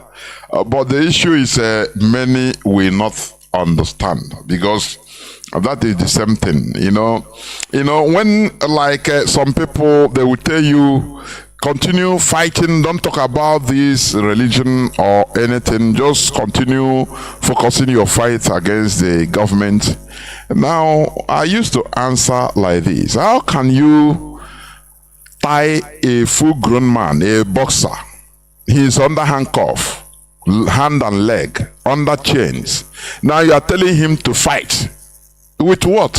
You have to untie the person first. And that is why what we are doing about religion is bearing fruit. You know, I was watching somebody and I commented when I saw, because sometimes when you are talking, you don't even understand the fierceness, how, you know, it's no more you speaking. I said that beast, you know, they call the Antichrist in the book of Revelation, he has been unleashed. I am telling you. That beast is in us. We are not going to back down. It's no more. You say no more going back. So what I'm saying in effect is this, because I do understand you very well. Once you are under this religious spell, you have many limitations. As long as freedom fighting is involved, you have many limitations. You are still tied in any way. That is it. Now, because we saw what we are talking about, why did Biafra fail? You know, and Mazi Ezekulie, who is also a veteran, He witnessed the war and things that happened. He gave his own perspective, pushing it to the religious side, of which also, when our late General Ojukwu surrendered, before he surrendered, what made him to surrender? His religion. They used the religious people that... Had it been that maybe our late General Ojukwu Buofoyanaka, before even you wear your white garment as a religious bishop or anything to enter his office, he will tell you, or God will tell you what rituals you have to make before even coming. He don't even respect, he don't even care about your own religion. Now they will not have any loophole in order to enter. But when you have that religious chain still lingering, it doesn't matter how little, they will use it to come. Remember this thing say, remember, they will quote for you. From there, they see that you have come down. That I want to explain in more details what Mazi Ezekwulie said. Once they have any loophole, because this world, they fight you with any loophole. Any loophole they see in you as a people, they use it to fight you. You understand? You know, what is happening in our land today, like this, I am not Igbo, I am Ikwere, I am not Igbo. All this clanism is a loophole in our land, in our lives as a people, right from time. So our enemies, Britain, used it. He entered that small crack. Because we are Republicans by nature. We operate autonomous communities. The only people that do that in Africa, if not in the whole world. You know, we are independent-minded set of people right from origin. So now they see it, they enter that loophole to disorganize it. Now we are no more Igbo, so at least, because in a community, one community can rise up tomorrow and say, no, we want to be autonomous. And as long as majority of the people, they accept, they agree, now they go. You don't bind them, you know. So that is what they use, they are now using, in order to bring divisions among us. I am Niger Delta, I am Delta, not Igbo. I am Middle Belt Delta. I mean Middle Belt Igbo. I am not Igbo. You know, but you have Hausa. Oh, they agree, they are not. They call themselves not. You don't see somebody from Jigawa. He say, I am Hausa, Jigawa Hausa. I am not Hausa. I am Kwara Hausa. I am not Hausa. I am Sokoto Hausa, I'm not real Hausa. It's only in our land they see. So what am I trying to explain? You know, as a freedom fighter, do not attach yourself to any form of foreign ideology we call religion with sentiment, because that sentiment is what they are going to use to pull you down. That is what Mazi Ezekwulie is saying. And it happened to us in Biafra. It happened to us. So now, like I talked about media blockade, these are the little details, but they matter a lot, because that time it was analog. Although I visited several times the Umuahia War Museum, several times, you know. Right from when I was even in secondary school as a child, I started having this sense of adventure about Biafra. I visited there, Ojukwu Bunker. From that time, anytime I visit there to watch. Now, I saw even our transmitter, Biafra transmitter, which they put at the back of a truck. That time, this 60s, during the war. And maybe the transmitter will be taken to Owerri, broadcasting from Owerri. But they will be saying this is Radio Biafra Enugu. And the Nigeria federal the federal troops, You know, they don't know anything. It's way that teach them anyway. They will be scavenging everywhere, ransacking every part of Enugu. Where are they? But we have taken Enugu. Where are these people hiding? Are they underground? They don't know that it is just waves. You understand? So, what am I trying to say? We are in a digital world today. You know, Mazi, Nigeria also exhibited their ignorance. A country like that, exhibiting their ignorance. I could remember when Buhari entered office 2015, the first thing they did, they came and boasted that Nigerian Broadcasting Corporation, is it NBC? They boasted openly that they have closed Radio Biafra, no more. That they have dealt with Radio Biafra a final blow, not to rise again.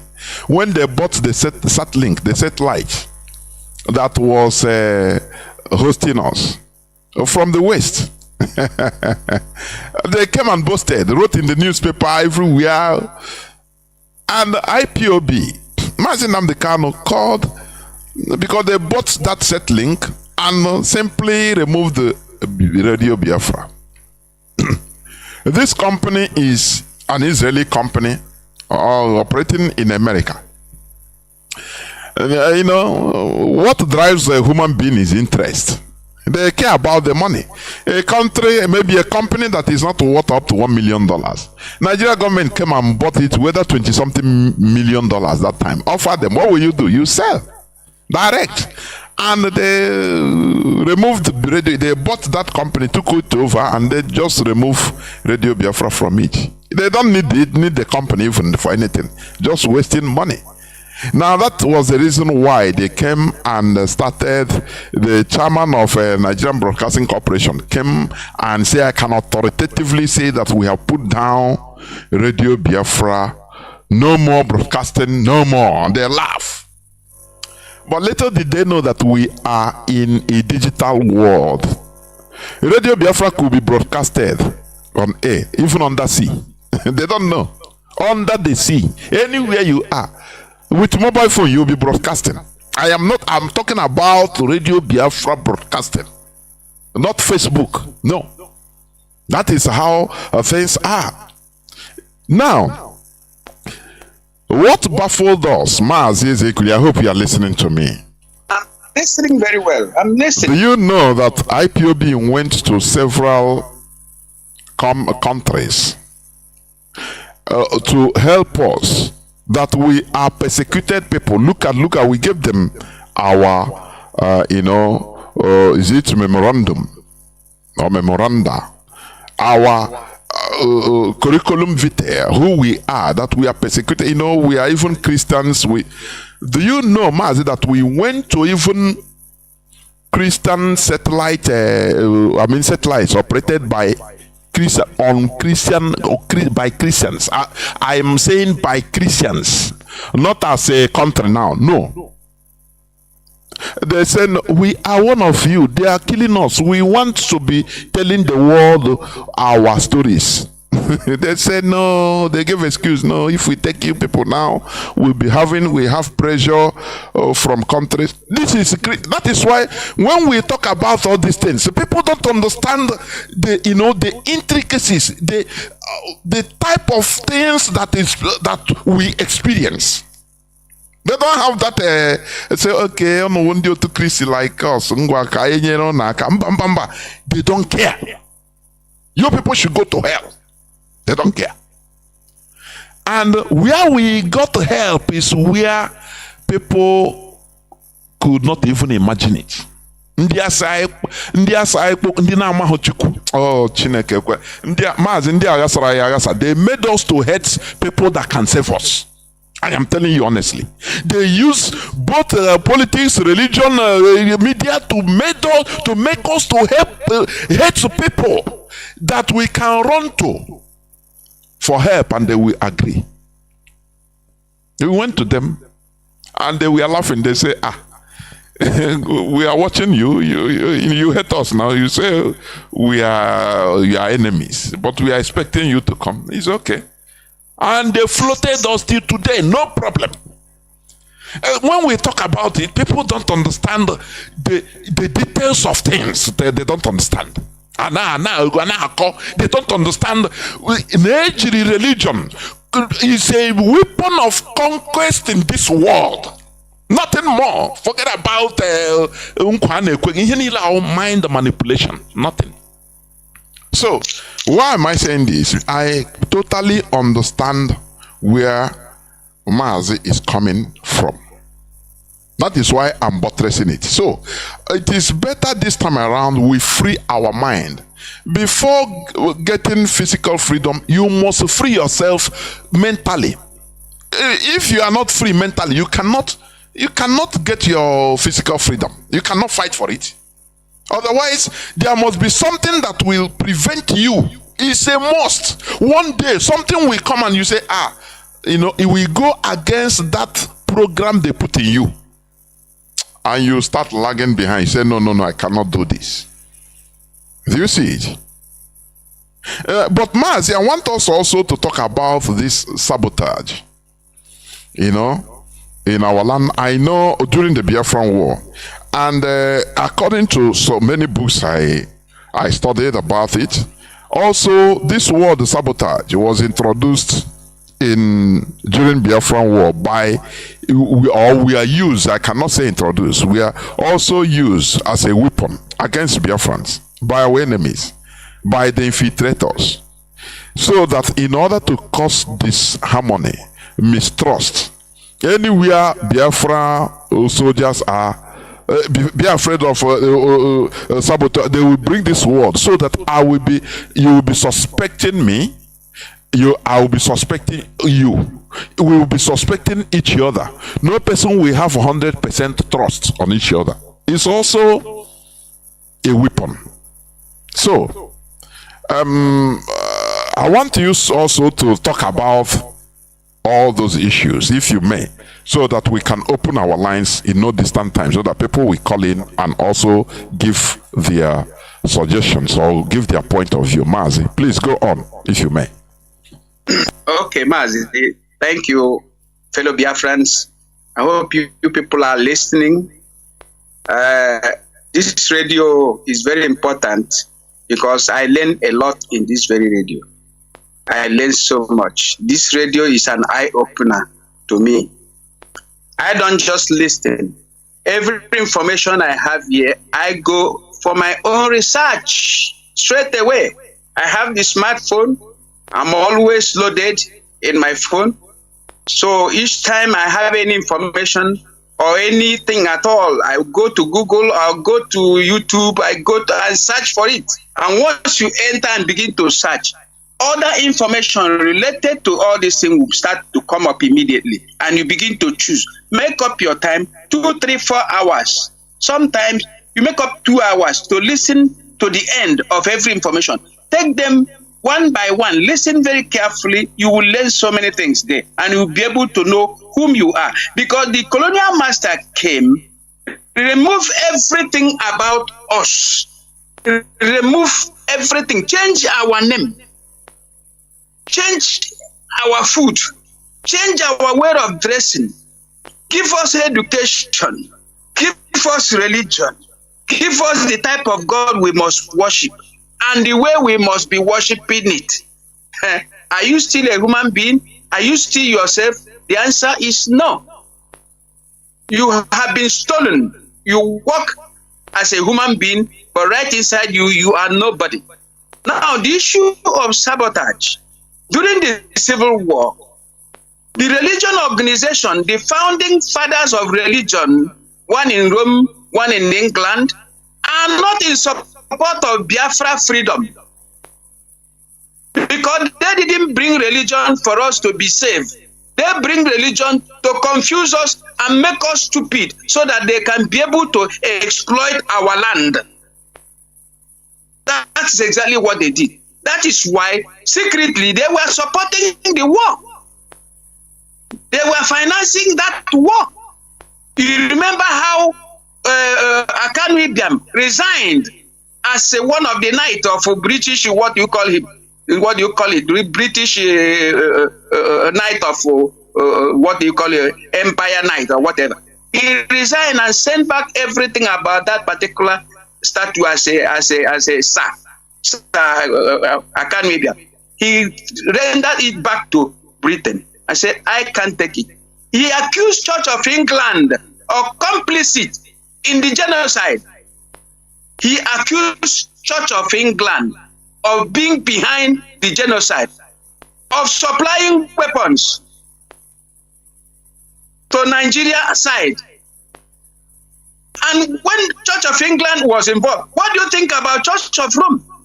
Don't you see what this man is talking? What do you call him? Nyamodo. Nyamodo was an arch saboteur. So what happened during the Civil War was total, they wanted to remove us completely. They wanted to penetrate us, infiltrate, and they successfully did that. They're not interested in your soul if it goes to heaven or if it goes to hell. You can die. The important thing is their pocket, their financial capability, their financial influence. And they built it upon the blood of the body, the souls of 5 to 6 million Biafran killed. And they celebrated it all over. Immediately after the war, they start building churches everywhere instead of building factories to help us at least to recover. And they were building these churches. You go to church, the little money you get from God knows where you struggle at, you go and give it to them again. So what type of religion is this? That's what I'm asking. So if you are a religious person, you are already a saboteur to your own life. You have sabotaged your own life. You will definitely go, if there is hell at all, you are going to go to hell. You will never incarnate. If you are a religious person, you will never incarnate. Because you are sabotaging yourself. You worship an unknown God.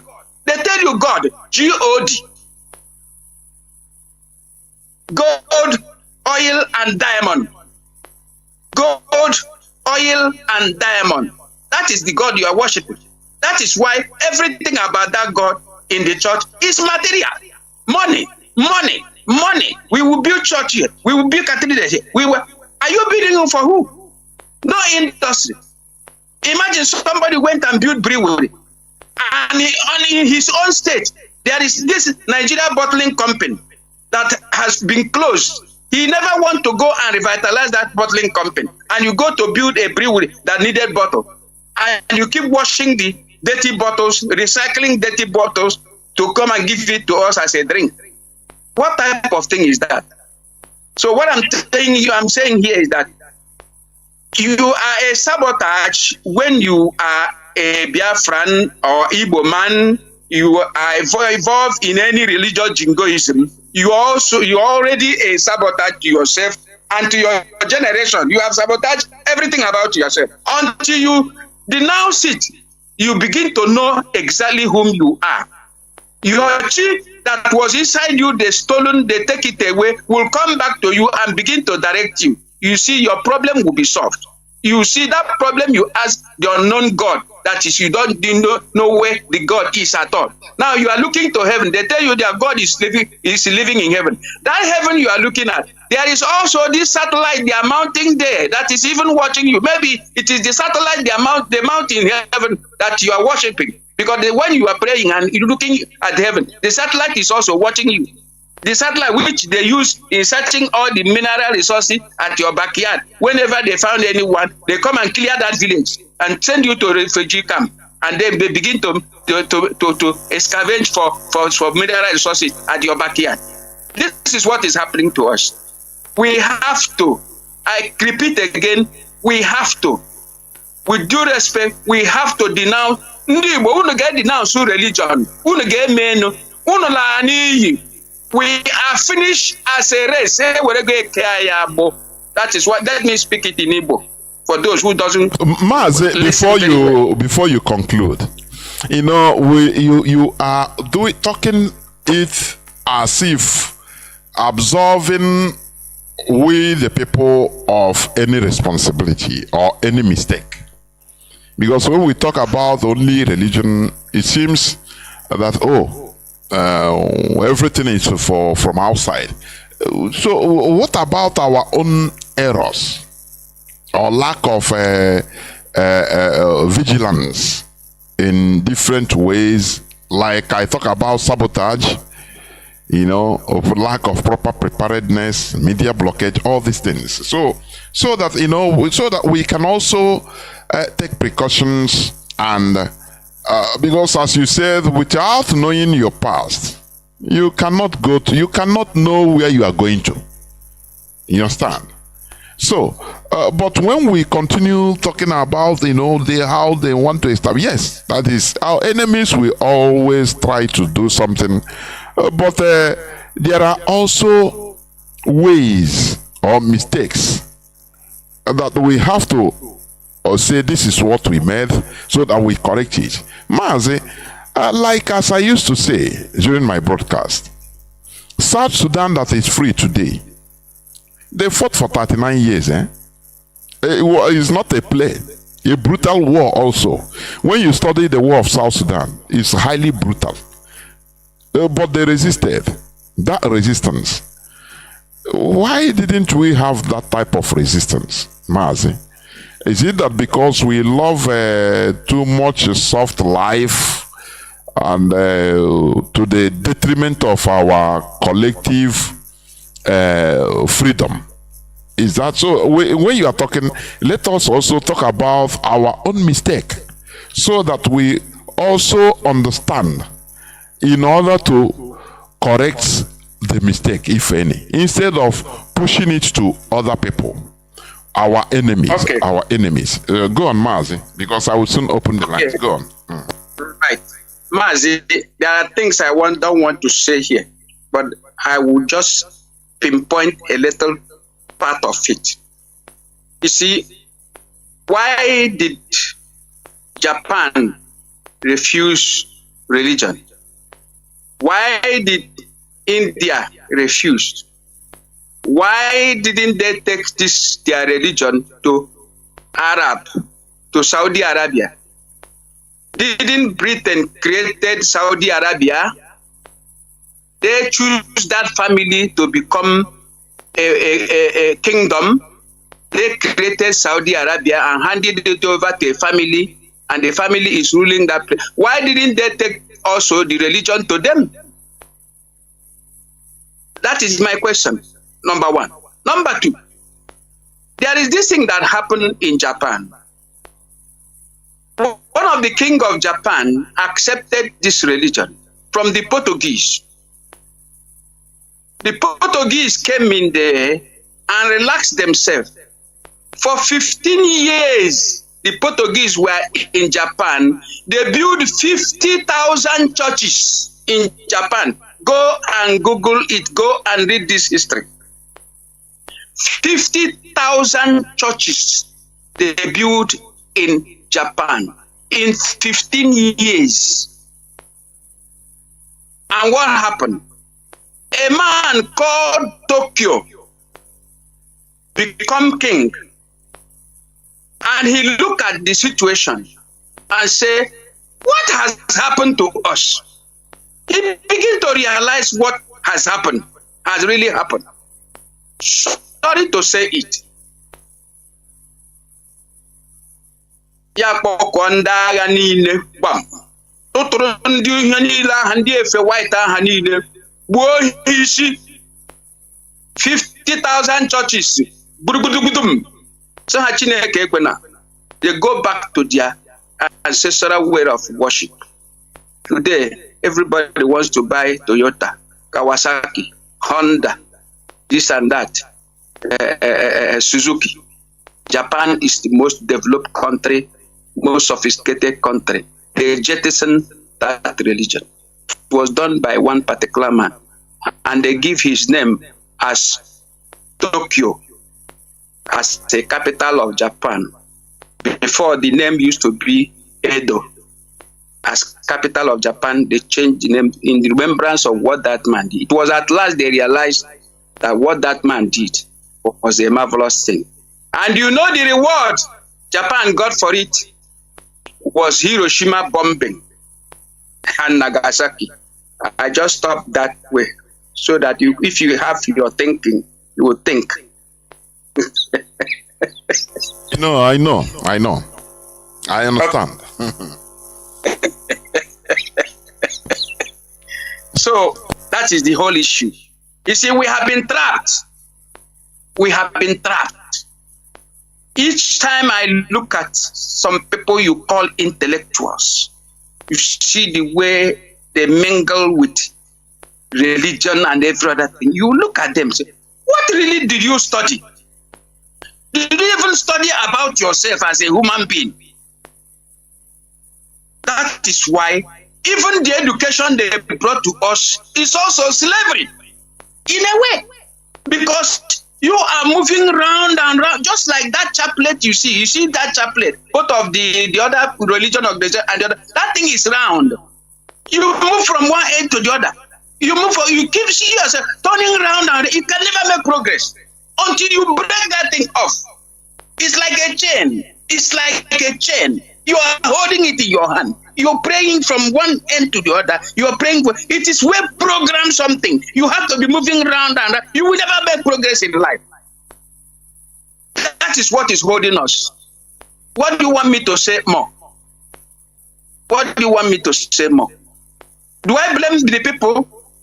Every guy put battery. Whom do you blame?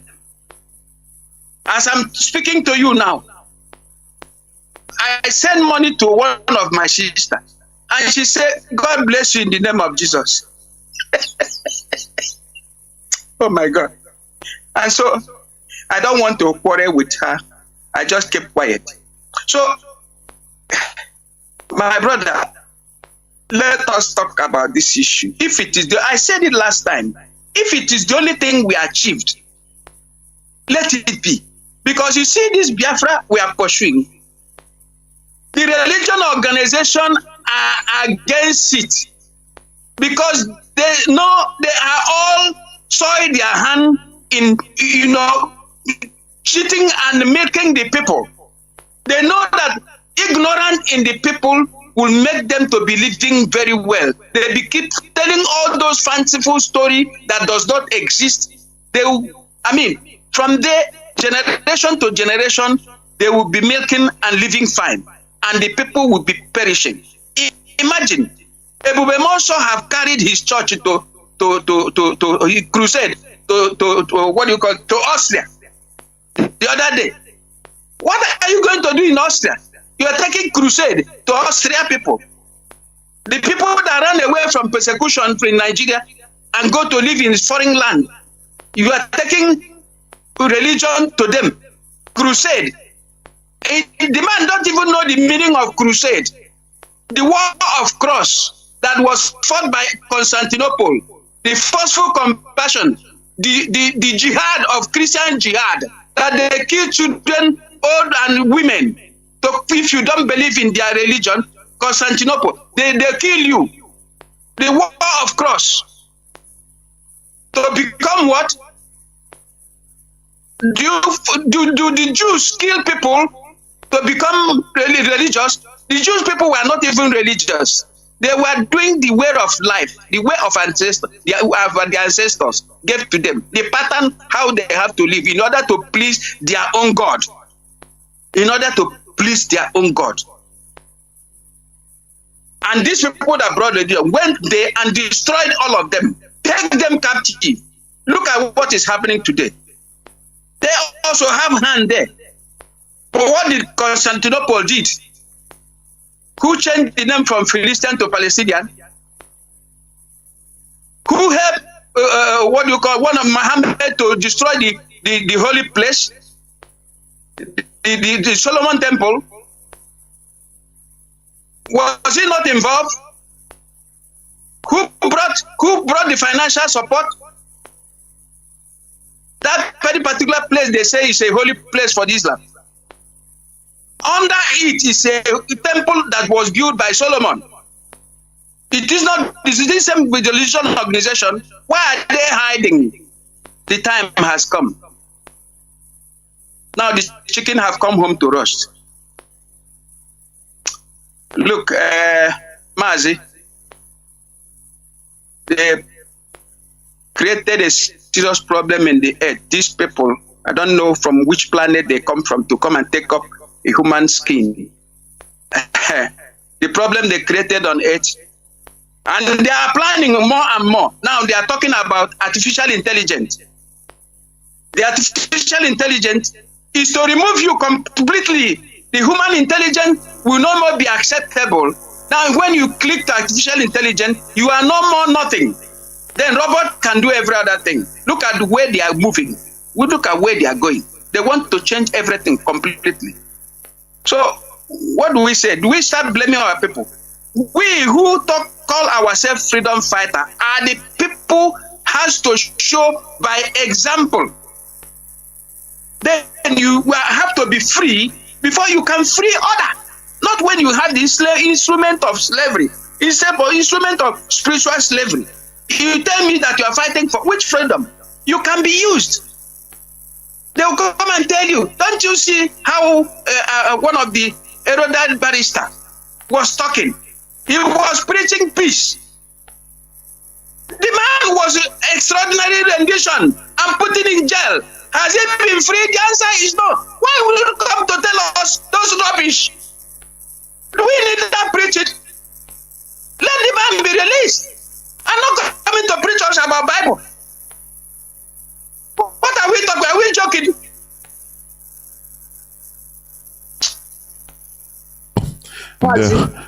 Mazi. I think we shall go into a few minutes break and open the lines later. What I deduct, everything, no matter how I try to push the conversation, it keeps on coming the same thing, the same result. You know. So let the truth be said. Yes. We keep dodging.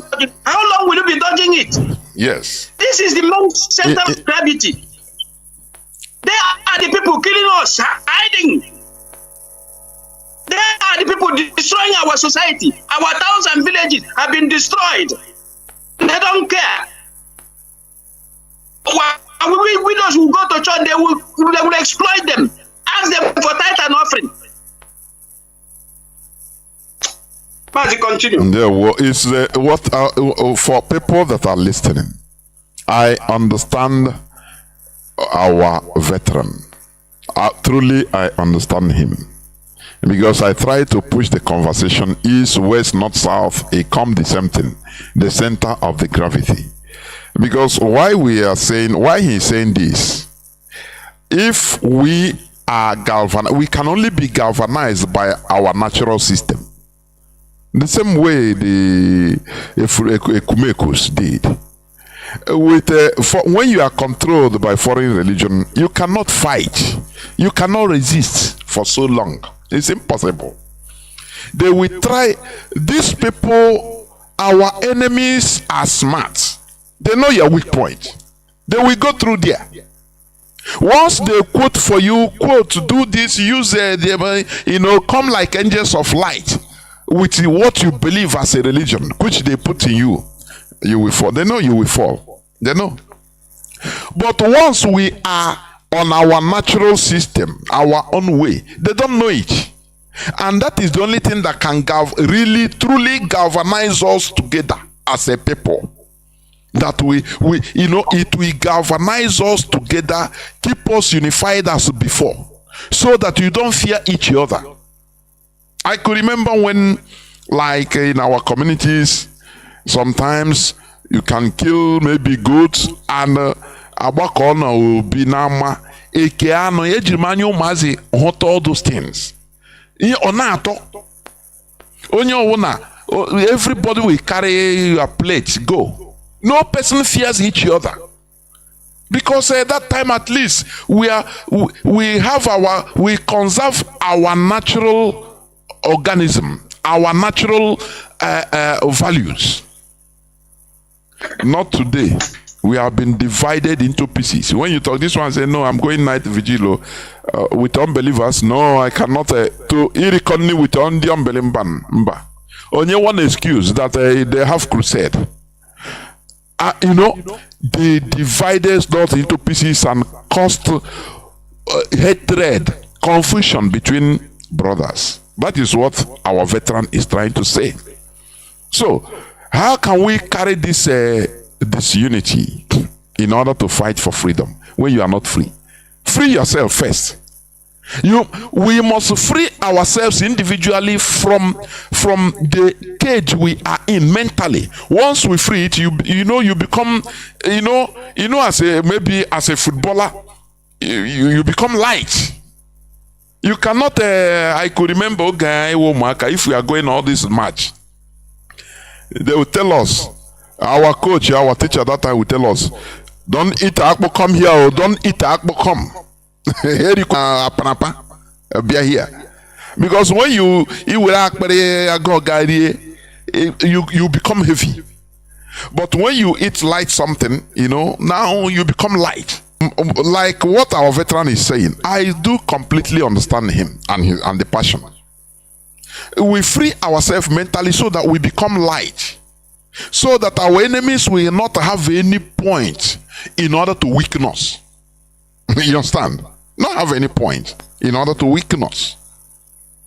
These are our arguments, because I didn't envisage that we will even go into this religious issue, but our veteran brought it, and we need to talk about it in that context.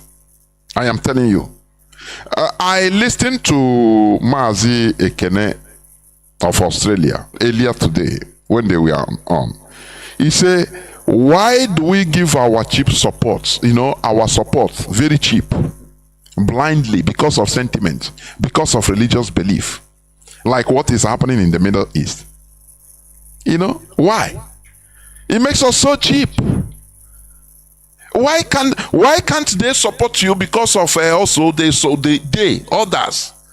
If really this thing is real, this this religion is mutual,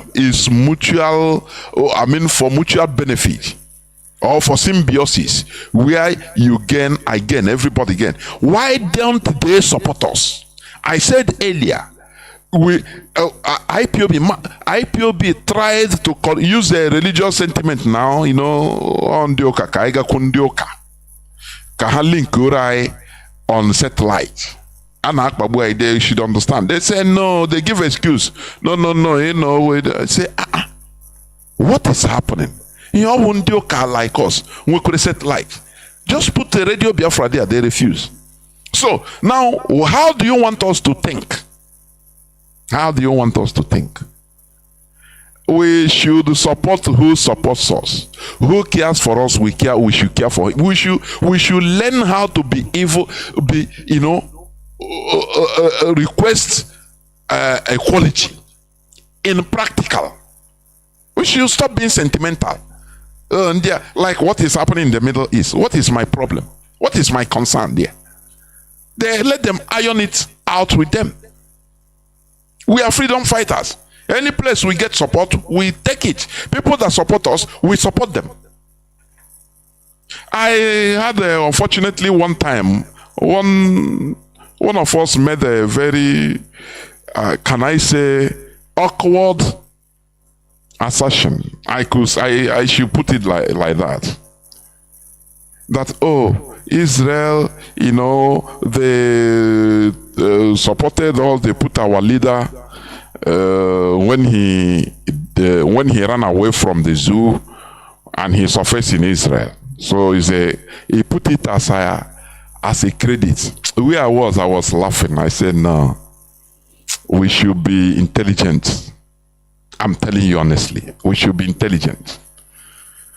How can you put that as a support or as a basis? What other thing? Any country you enter, as law, as long as it's a Western country, law works. Even if the people, the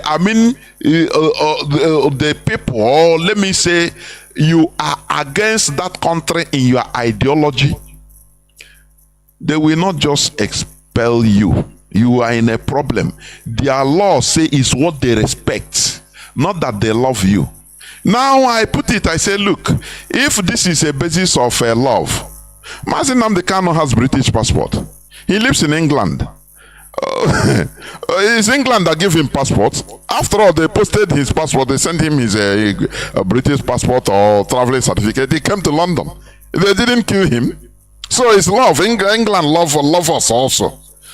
Sometimes we make statements, let us be careful of analysis, deceitful analysis. I am telling you.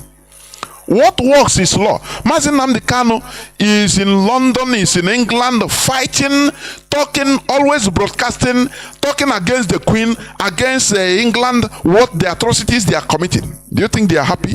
But they cannot do to him anything. In England, he's in London, he's in England. He was in England, even holding a British passport. Because of the rights. People don't understand, in Nigeria, people don't know what is law. Law, a country respects the law, the government respects. They want to kill you. If apart from law, they will just hang you. But law restrains them, and they have to obey and respect their law. That is how it is. So whatever they are doing, it is not because of love. Oh, England love us now. That's why they say, okay, we will be giving you political asylum because of Biafra. But they are the people that are causing the problem. So are we going to call it love? Mazi, let us go into a few minutes break, please. I don't know whether you have anything to say before I go into a few minutes break, or do I continue? Mazi, we have said it all. We have said it all. We have said it all. You better talk about it. Well, let us stop all this sentiment. Let us stop all the religious sentiment, because that is what is killing us. Thank God for Mazi Nnamdi Kanu, the reawakening he brought to us. I always pray for him every morning, every morning, every morning, every blessed month. Nothing will happen to him. Even if anything happened to Mazi Nnamdi Kanu, he has cut up the snake head. After all, he has said everything. Nothing Nnamdi Kanu did not say. He has opened our eye, and we have to continue from where he stopped. He is not coming out tomorrow to come and begin broadcast on Radio Biafran. No, Mazi, no. Mazi, do you know that it is what some people are expecting? Microphone now, the same thing. Make people entertain, because some of our people are sometimes idiotic. Oh man, Kriyaka is entertaining you in your comfort zone. In on a bed, Mazi Nnamdi Kanu is now make entertain. He's talking. Our leader is talking. No. Like those who say he come out, he continue from where he started. No. It is we that will continue from where he stopped. If you have really listened to him, we need freedom from that cage called Nigeria that has made everybody poor today. Nobody is rich again. Even the president is even poor. That president you see, President Chinedu, is poor. Because the people around you are very poor. The people are hungry. So how can you be feeling fine? If the people are poor, you also poor. It's a republic, a federal republic, where the president become almighty. It is not happening anywhere. Where the center controls everything. It is not happening. Why do you call it a republic? The public decide. We decide who governs us and who doesn't govern. That is why there is election. But Nigeria have collapsed completely. Since you can rig election, everybody can rig election. The colonial master that laid the foundation of Nigeria rigged the election. The first election was rigged by them. That is why I'm blaming those who are troubling themselves, telling this man rig election. The colonial master started by rigging election in favor of one section of the country. And so they laid the foundation for what is happening today. So people should begin to think of how, if we really want to be Nigerian, let us do what Niger Republic did. Simple and short. Let us stop all this nonsense we are doing there. I'm a Nigerian. God punish you for being a Nigerian that have make everybody poor and wretched. Mazi, let me stop this. There won't, Mazi. We'll go into a few minutes break so that when we come back, our lines will be opened. So please do not go away. We will be right back. Do not go away. We'll be right back. After just a few minutes, we'll be right back. Don't go away. I'm here. I'm begging or begging can work. Imana yiji ja kpodo ka woki na ya ja ba buru ndị ntori na bai ma ba buru ndị na-emegide anyị no nwere ndị na-ezite ha bịa mebi anyị ka anyị were gbakesịa maka na okpegba n'ibe mgbe aka ọha mmụọ ji ekpo okpegba n'ibe ọha mmụọ apụta iro o mozikwere onye iwe na-ewe na Igbo ncha anyị niile agbafusie ịrụcha ụlọ hapụrụ ya nwanne papa gị na ya ga-adịra mma ụfọdụ ume kiziri peace with their uncle because no zunu no gbara ọsọ uncle ya no zunu no ka onye ziri key ya nwa mana na ya dọrọ na mma orezo ara eme uncle ja letani mbe na ya na roni ebe a kwụ na atachasị ebe a ụfọdụ mere nwunye nna ha ya na-enwe okwu ya ka onye na-ekiru ụmụ nwunye ya taa. You don't have power again. You don't have secret. All the mighty and the good houses nọ na ala Igbo onwezo ebi n'ime ya. Everybody's on the run. Kedu mgbe ị ga-agbadebe ọsọ a mana kwa mara na akwa a na-achụ gị na-agba na-achụ gị mana ị na-akatasị mba ọ bụrụ eziokwu ihe ga-emeta ya ma echi efu na onye na-achụ nwere ike isi ọ dịkwa ka ndị ewutekwara ike nke ikpeazụ a ibidokwa chụwa ndị na-achụ gị mana anyị bụ Igbo anụọ ya mee ni mitin ndị PG obodo gbee ni mitin ndị obodo kwụsie onye okwu ka onye ọbụla nnubata na Krismas ka anyị beta eke awa pozishọn dịka be anyị na mgbe mụ na agbawa Krismas na aka eji ama na Igbo ife wepụ na weji were na ozi ya tisi ya na plafon wepụ na weji ụna ya gbadebe ose a one mgbe kemgbe dị ka onye ebi dị mụ ihe na-agba onye iro gara akpara ihe inwe na-anye gị ọsọ dị mụ ihe na-akparị ụlọ kata gbagwo London ndị ego dịrị aka kpọnwe ha laa London bịa ebe ahụ tufuo ndị nke mụrụ amụ na n'Igbo tọkịrị dị a ị na-agbafuzi ka gị n'ime ị na-agbafu ka gị n'ime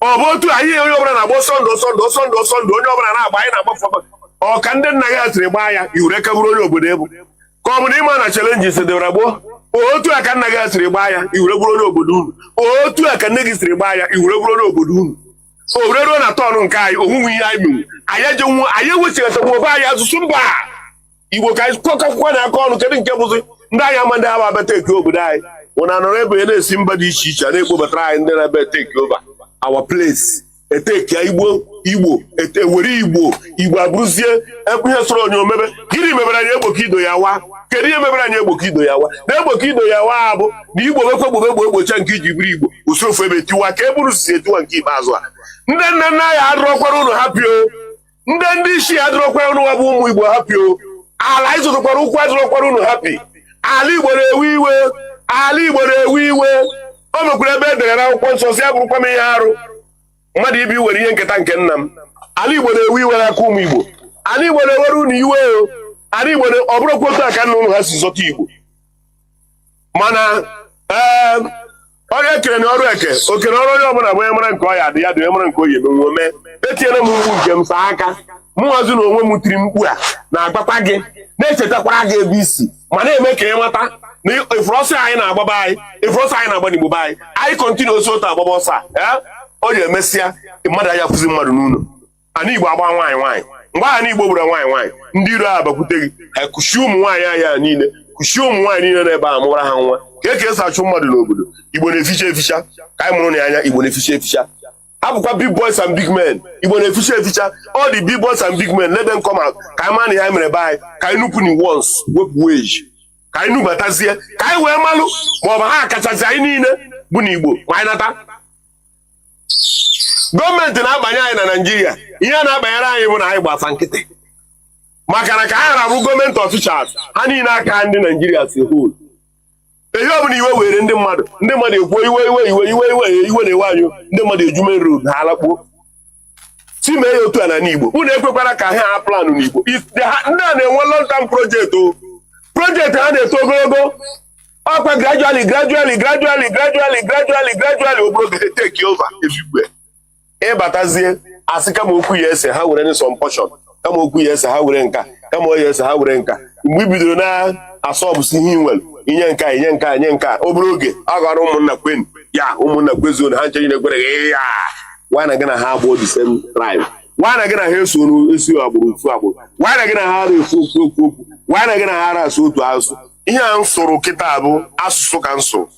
Atụrụ m okwu ya n'ilu mana atara m akwụ, atara m akị chara gị eze ka ịghọta ihe m na-ekwu, ịnweta ozi ya mee ka ọ batasịgodị na be unu ka unu malụ na-achọ gị na-agba a na-ewere ihe inwe, a na-achọ gị na-agba a na-ewere ihe inwe. Achụgide gọọmenti gwe ya bụ achụgide gị achụfusie gị achụfuo, you can never come back again. Welcome back. This is Radio Biafra HAUSA-SERVICE coming to you through Radio Biafra London. My name remains Mazi Chinedu from Alu province of Biafra land, and I am here with Mazi Ezekulie, our veteran that passed through the war. He was involved in it, and he is giving us also his own perspective of issues today. Today is the 18th day of October 2023. Therefore, we are live and direct. Our lines are now open. Our direct line. I don't know, somebody is trying to call. Let me see. Our direct line is +1 213 328 6224. I repeat, +1 213 328 6224. Our WhatsApp and Signal line is +61 405 142 547. +61 405 142 547. I have a caller already on the line.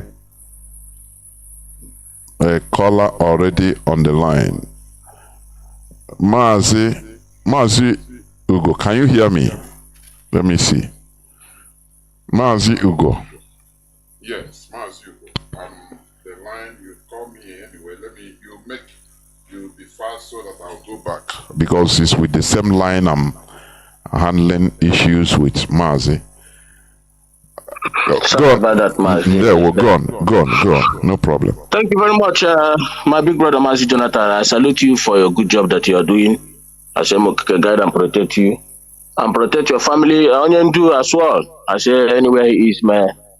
They will guide and protect him. IPOB all over the whole world, the DOS, HODOS, all the principal officers and Biafras at large. I salute you. Mazi, this is one of the best program that you and our veteran have anchored tonight. In fact, it touches me. That is the reason why I call. I wanted to stay by the side to listen, but there's something our veteran, I hope he's listening. There's something he said that caught my attention. Mazi, can you hear me, please? The world is hearing you. Go on. Something he said that caught my attention, and that's the reason why I called. Believe you me, I agree with him 100%. If you're in this struggle, Hebrew Bible, I'm telling you the gospel truth. Right from time. Yes, I you know that you are talking to thousands, if not millions of people. So mind the usage of language, please, sometimes. I know. But they kill us before they give us that religion. We are killed. We are forced on it. If immediately I came back from Biafran, something changed. I look at my people, I know that there is a problem. You see, if you watch me since I have not been calling Radio Biafra, I keep watch things. Things change. I saw a lot of things. You see that audio tape you play now, I think that should be the voice of our brother, if not Natu or something like that, because I do listen to him. I think he looked like his voice, if I'm right. A lot of things is going on, and if care does not take, Mazi, believe you me, there is something he said there that Anabai, I'm telling you, I saw Nde Abago Yime. You see this, our people should learn how to lynch these reverend fathers.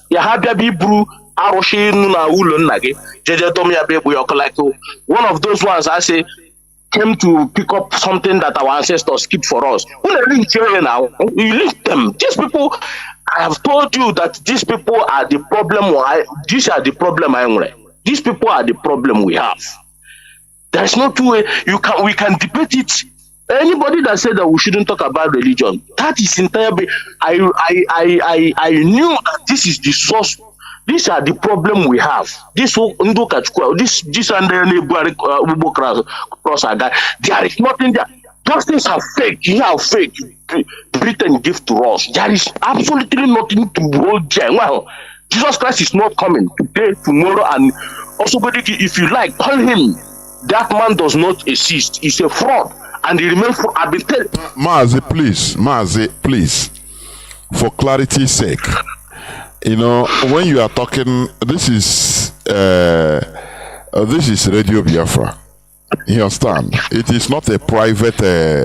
This is owned by everybody. There is a you want to repair something, but your lack of choice of words and action can destroy more than you want to repair. Please, for you to put it in context, because I don't like people coming and talking some things bluntly. As maybe you can call a Facebook user and start talking anyhow as you want it. Please put into context, no matter what, the sentiments of people. Because there are ways you can even use. People will even run away instead of how Mazi that okay. No, here I'm in a bad side. Okay, let me stay there. I'm here like that. I know how our people, it's one of the things also that made Mazi Uchemofo, our former deputy. I used to have a private conversation with him. He had this stand. This type of mentality is what he say, okay, everyone naturally battle side okay, I will stay here. I'm moving nowhere. That is ideologically. That is where the type of stance he took. You understand? So please, when you are talking, know that people are listening all over the world. Use some right words. Yes. Yes, Mazi, I understand. Even today, normally today is not a religious issue. It's Mazi. I tried every way in order to bring up other issue, but he said the center of gravity is here, so he continued hitting it. Oh, I hands up. You understand? But Mazi, I understand. I perfectly understand what you are trying to say regarding our people, the way they reason. I do, but I wish they reason the way I reason. But no, everybody will not reason the way you reason. That is the way we should understand. There is a way I won't say I'm perfect. There is the way they reason that I cannot reason. But in terms of what we are discussing now, I'm totally off from it. I knew what I wish our people could reason the way that there is nothing there. I understand what you are trying to repair, because our people, the type of people who go to before, these are our people. And that is this is exactly what is pinning us down till today, till tomorrow. Because my big brother, I understand you, but believe you me, we can never shy away from this thing. We can never go away from it. There is nothing there till tomorrow, till the king that come, and there is nothing we can fetch out from there. Rather, it's killing us. How can you tell me? I ask people, how many times have you seen in Odudwa land somebody went and in their forest and in their ancestral land and keep bringing out what their ancient fathers leave for them and keep burning it down? Show me the video. I have never seen up to today. It's only in our land, and you want me to believe that our people are normal? Our people are not normal. Something is wrong. And we have to be systematically in this radio to correct it. We are not against anybody. We are not against any person entirely. But we want to set the record straight so that our people will know exactly what the problem is and what we are facing. Mazi, nobody is going to give us this freedom. We will take it by force. Thank you very much, Mazi. Thank you. I honestly, today is Wednesday, but anyway. So, but we must continue. I don't like people to start coming to insult, open insult on people's sensitivity. I personally, I don't admonish it, please. What we are doing, everybody, do you know that sometimes I receive inboxes? Mazi, I want to become an IPOB member. After how many years? For you to understand how things work. That person that is inboxing me is today awake from sleep. So that is, people will not be the same. That is the thing. Let me go. People are calling. Caller on direct line. Can you hear me? Welcome to the program. People, caller on direct line. Are you there? There, Mazi. Mazi, go on, please.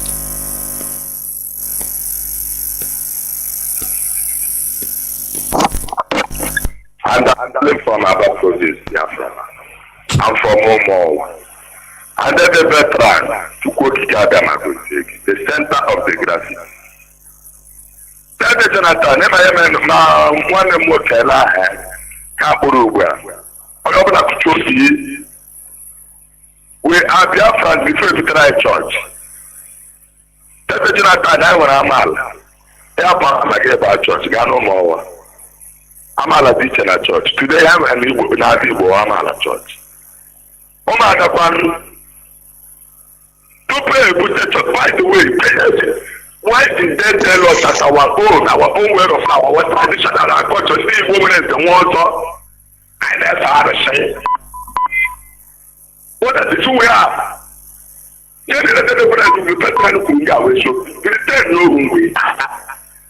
That's the Messiah pastor today. All the car. Which one? Then you want to come and tell us that the religious can father when all that kind of pay. Then the Jonathan, and I let you have first time you worship. Babylon is for a preacher. Am I a pastor? I don't know if it's time with one poor. All Bible again. You are waiting for the Chinedu to the better not even alive. I do not let that dream much. How did you tell the so we can move, all the one that. Cannot the church I have by two less. Oh, yeah, I see the Jonathan. Why check the Jonathan? If you are, I think you put this in our center, let you you don't have your own. That's what this is our children. We can generate so good. We want to do. We want to do. All these governors. My dad, my bishop, and he will cook 50 outright. Look at 15 Jonathan, 15 outright. But the way to get out of no mercy because that's okay. Look at how you are suffering. Freedom to go to the night, to go to the hours of God. Then the people who are doing it, look at it. Then you tell me that my own God is out of the figure. Let that be job to come out of the couple that. Now, poor because of Biafra. United Nations of the Colonial. Look up. Then the tradition to go. That this time Biafra will not tell me to die. And for whatever, I have been still a land and who that Jonathan. Everyone you said so that was my violence. Where everybody cries. You kept to my land and decided about that. I don't know. Oh, that's Jonathan. I Thank you very much.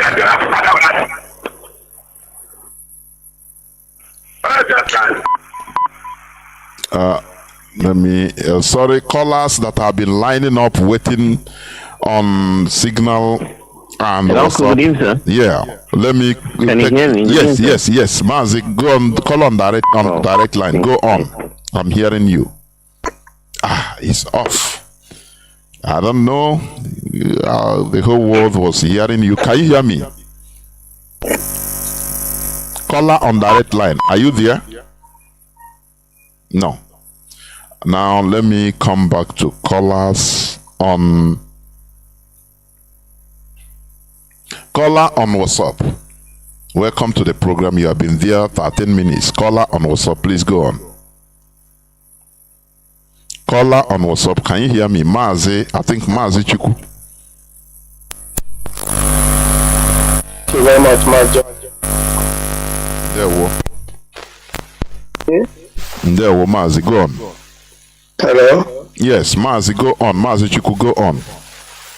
Hello? Mazi Chuku, go on. The whole world is hearing you. Go on, please. Okay, thank you very much. My name is Chukwu Emmanuel. I'm speaking from my location. Thank you once again, as always. I greet my leader, our leader, Mazi Nnamdi Kanu, the man who set up this platform to expose every evil thing that is happening in the whole world, mostly in Nigeria. I greet my friend, Eze Kunie. Some of us, who is above 70 years, we saw the war. What happened? And we saw what happened up to this date. Nnamdi Kanu came up to expose so many hidden things, including religion. Religion is the worst thing that happened to Africa in general. These two major religions is the worst thing that happened. The white people know what they did. They make sure their countries are okay. Put things together. And in Africa, they told them, you are going to heaven. Continue suffering. All the mineral resources God have given to Africa, the white people are looting and stealing the whole thing, putting their plates together, planning ahead, 20 years, 30 years, 50 years, 100 years. But in the case of Africa, it's nowhere to find. They put slaves, traitors, saboteurs as leaders in Africa. And they are doing the very well for them. They are collecting the whole money they have, all the politicians. Immediately you enter inside as a politician, as a governor, as a senator, whoever you find yourself. You have to go to America, to Europe, to any other countries, start buying houses, start offloading the money you're supposed to use to develop their country to white people, so that they will use it and develop their people. Have you seen how stupid the black people has become? And the white people are very happy by dealing with idiots in the name of black people, in the name of politicians, in the name of countries. Can you imagine? Only France are enslaving 14 countries in Africa and making $50 billion. 500 billion. When they come, they say that Africa is poor. They are sending aids to Africa. $50 million, $30 million. Why they are carrying billions of dollars from Africa? Have you seen it? Without Radio Biafra, can you hear all these things? You cannot hear it. You will only listen to BBC. You can only hear to Al Jazeera and CNN. Whatever they told you is what you hear. But the Radio Biafra is here to tell you the truth. The religion, as I have said from the beginning, is the worst thing that can happen. If you go to every family in Igbo land today, there's no peace. In one compound, we will see about 3 or 4 different churches inside. And they are enemy to themselves. Nobody is greeting another one. Everywhere is trouble. In Igbo land. And any place you open church, Igbo man will be number 1. Igbo one will run number 2, number 3, even to number 10. When you are telling him the truth, he will be saying another thing. He will be busy, sheepishly talking about insult. But when they are insult by the Fulanis in Nigeria, nobody will say anything. By the Yorubas in Nigeria, nobody will say anything. Can you talk about the foolish one that said that the criminals, the thieves, the saboteurs, traitors, betrayers, idiots in the name of leadership? These people don't know what they have done to Igbo race. They don't know what they have done. They have destroyed Igbo race completely because of the foolishness in them. How can you say that you're a leader when you are a criminal? How? Why can you say you're a leader? You cannot defend the people that you are saying you are leading. Instead, you will sell them and collect money.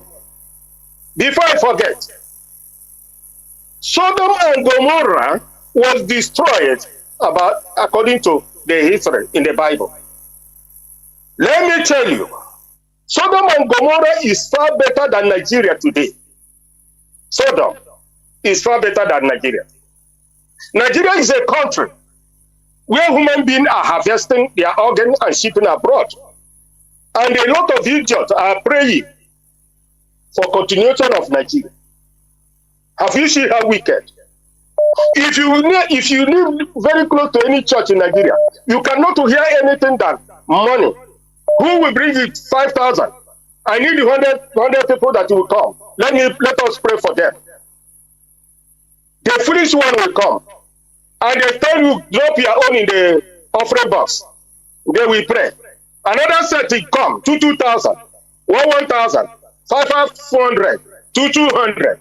When they collect all those money, the criminals will run away, will carry the money, and they share with the pastor or whoever is in charge of that enclave. And that's all. Have you seen how wicked Nigeria has become? The place criminals are with the Bible. Criminals are with the Quran, deceiving people. Do you know that people inside the church are slaves, but they don't know? People inside in the Muslim are slaves, but they don't know because they are slaves. Who told you that there is anything called heaven that people will go when they die? This thing was something that the white people contorted and said just to deceive Africa. Who told you the good government is heaven here on earth? Good government is heaven. If you go to America, you see heaven. Go to Europe, go to Dubai, go to China, where people are human beings. You will see how things are going. But in the case of Nigeria, everything is praying. The criminals are fighting so hard to retain their position in the church. See all these wicked, evil archbishops and bishops and the GO, all these evil human beings who are deceiving people, collecting money, buying private jets from poor people money. God will punish all of them. Because they are not for God. They are working for set path. Yeah. Mazi, please, Mazi, round up. Thank you, my Jonathan. Kanama will be yours. And you too. Thank you.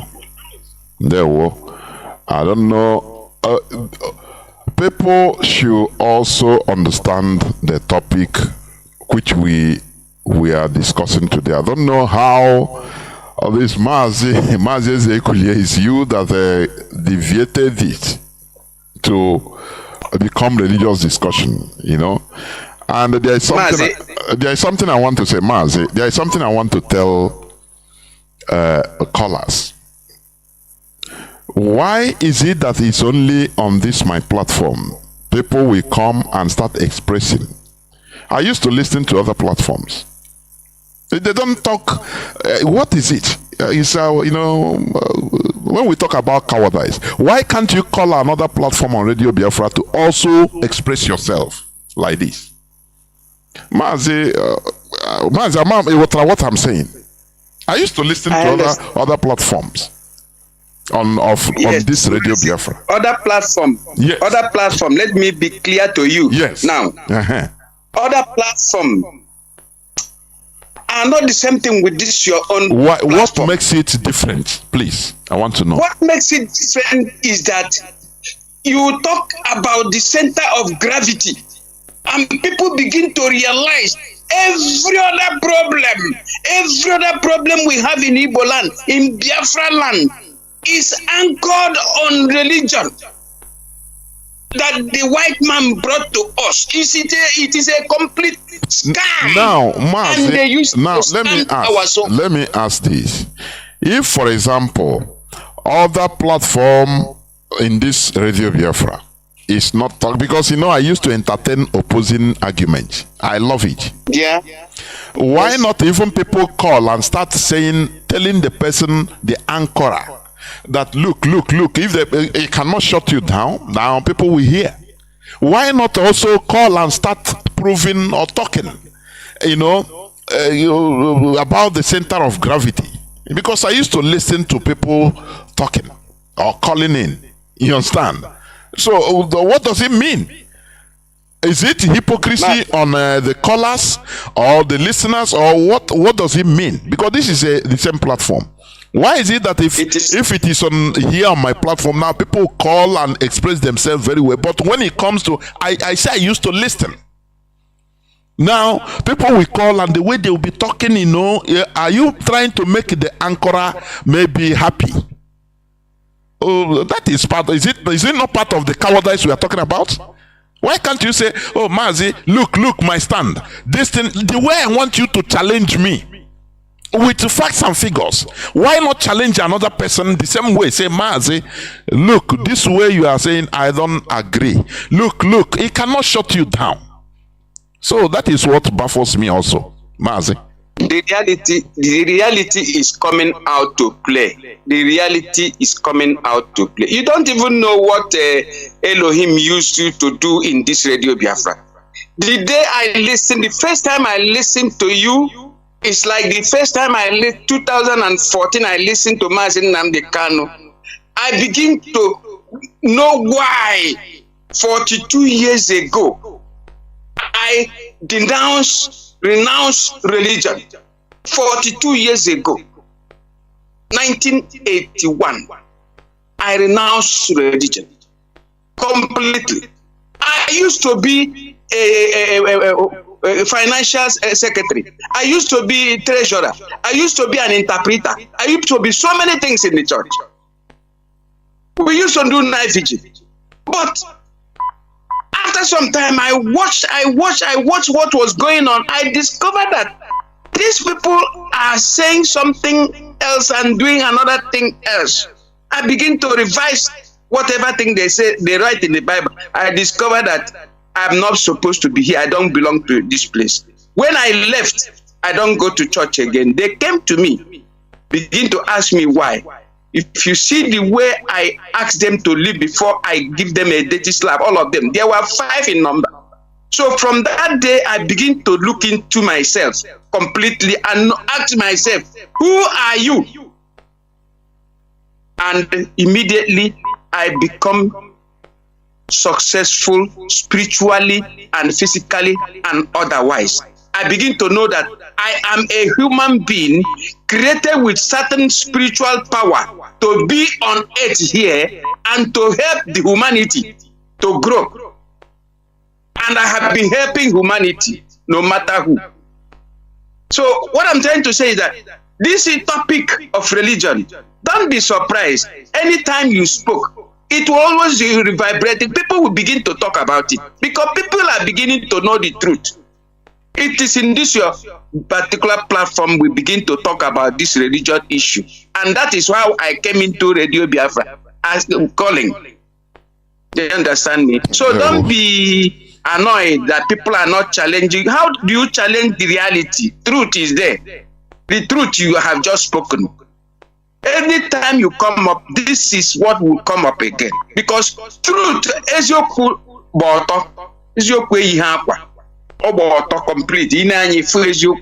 So Mazi, we must continue. Mazi, because we must continue, please. People are calling and people are on the line. I'm telling you. Caller on direct line. Let me see. Caller on direct line. Can you hear me, please? Welcome to the program. Caller on direct line. Can you hear me? Yes.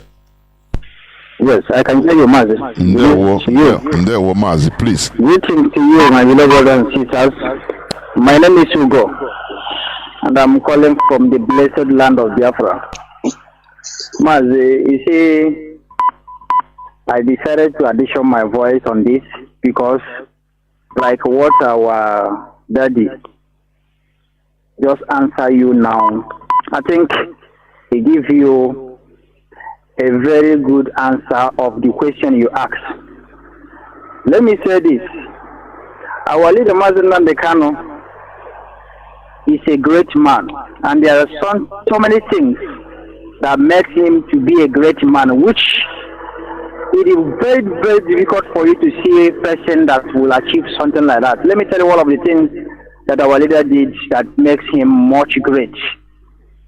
Our leader was able to use his voice to bring people of different religion to come together and believe on one thing and start demanding for that thing. In IPOB, when you come to IPOB, you see different families. But when I say different families, it's different religion, people that have different beliefs. This is the only thing that can make them to come together, and that is the reason why we don't play with that gift that Nnamdi gave to us as a man.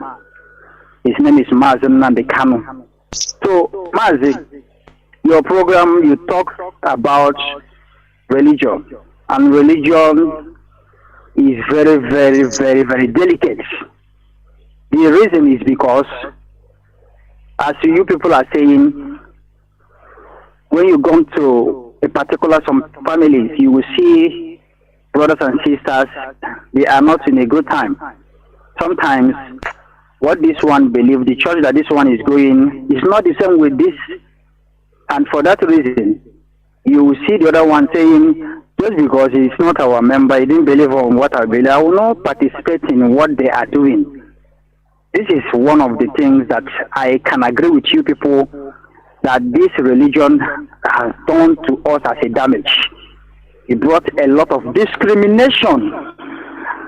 To make it wide, Islam and other religion of the earth are still also religion. But the simple truth is that when you talk about religion, I can boldly tell you that if somebody come to this our platform and said that anybody that has the Bible in his hand is not doing the right thing, no, that word I commend you for holding that our brother to correct him on using that word, because do you know that so many people that join this family, they have Bible in their hand when they are coming. So if they are listening to him, of course, they will find him as person that Mazi, can you hear me? Glad you direct. Oh, sorry. I don't know why you are this thing off. I wanted you to hear me. Oh, if you can call in Mazi, you go. I want to say something. You made something, you said something I want to comment on. You know, there is something I see with us, Biafrans, Igbo people. There is something. Okay, let me. Mazi, are you back? Hey, Chineke. Mazi, you go. No. I don't know. Now, what I wanted to say before he went off, maybe he will come back again. We are Biafrans. When I talk about Biafrans, Igbo people is the same. Whether a Joe or is the same. We are highly sentimental. And the sentiments can make us destroy many things. I have found, you know, the more you go, the more you grow, the cooler you become. It becomes. And, you know, you see things. You have more experience. Sentiments can make us do something great. Sentiments can also make us destroy things. That is why we Igbos, we are not good in politics. I used to say this. Mazi Zekuli, I hope you are hearing me. You are here.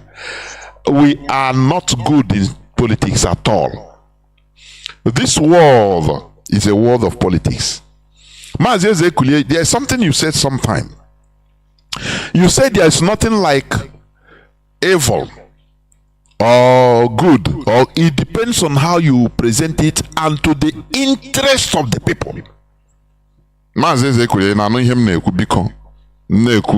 Listen. Yes. We are very bad in politics. You understand? That is why sometimes we are doing the right thing, but we will destroy it because of the way we are handling it or the way we are doing it. Just like what Mazi said. I understand. There are gone are the days when we can sometimes be blunt. It's not everywhere you will be blunt, not on everything. You'll be blunt. There are things you have to use, you know, just like some people are have been suggesting, even to Mazi Nnamdi Kanu that time, at daily time, let us start killing saboteurs. If you don't believe in this our struggle, let us go for you and kill you. Mazi Nnamdi Kanu, out of his reason, said, no, it's not like that. The people you want to kill today because they don't follow us, tomorrow they will join us. Now what are you going to do? So sometimes the way we act, the way we talk, can also either build or scatter. You might be talking good, something right, but your language will spoil everything. You understand? That is why Igbo people in meetings, they don't stay long. I am telling you. Igbos, they don't, before you know, because of lack of Oteshaganishoku, somebody will now understand himself in a meeting. That is why in Igbo meeting, before you know a bit of Kawank, now what do you have? That is the only language we know. That's straightforward. Now who are you talking to me like this now? Whereas there are people that will be in conferences, in meetings, discussions, even if there is misunderstanding, the way they will be talking to themselves, everything, nobody will feel offended. And they will repair everything and continue what they are doing. But Igbo people within small thing, Adawazia canon, how much you have? Everything goes now to a Kamerigia for. Now you pay my ticket, come here.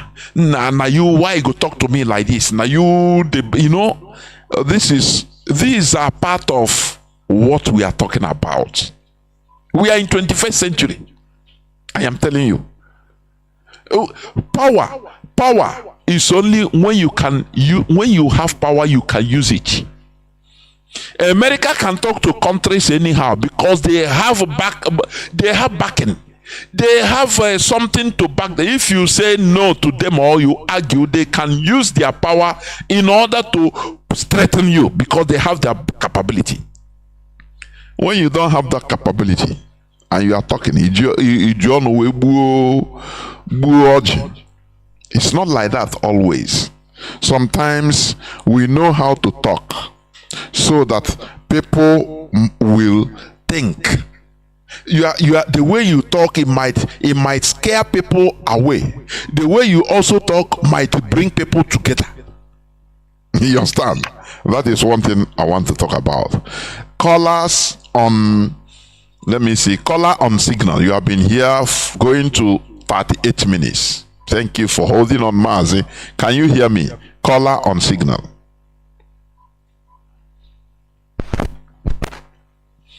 Caller on signal. Can you hear me?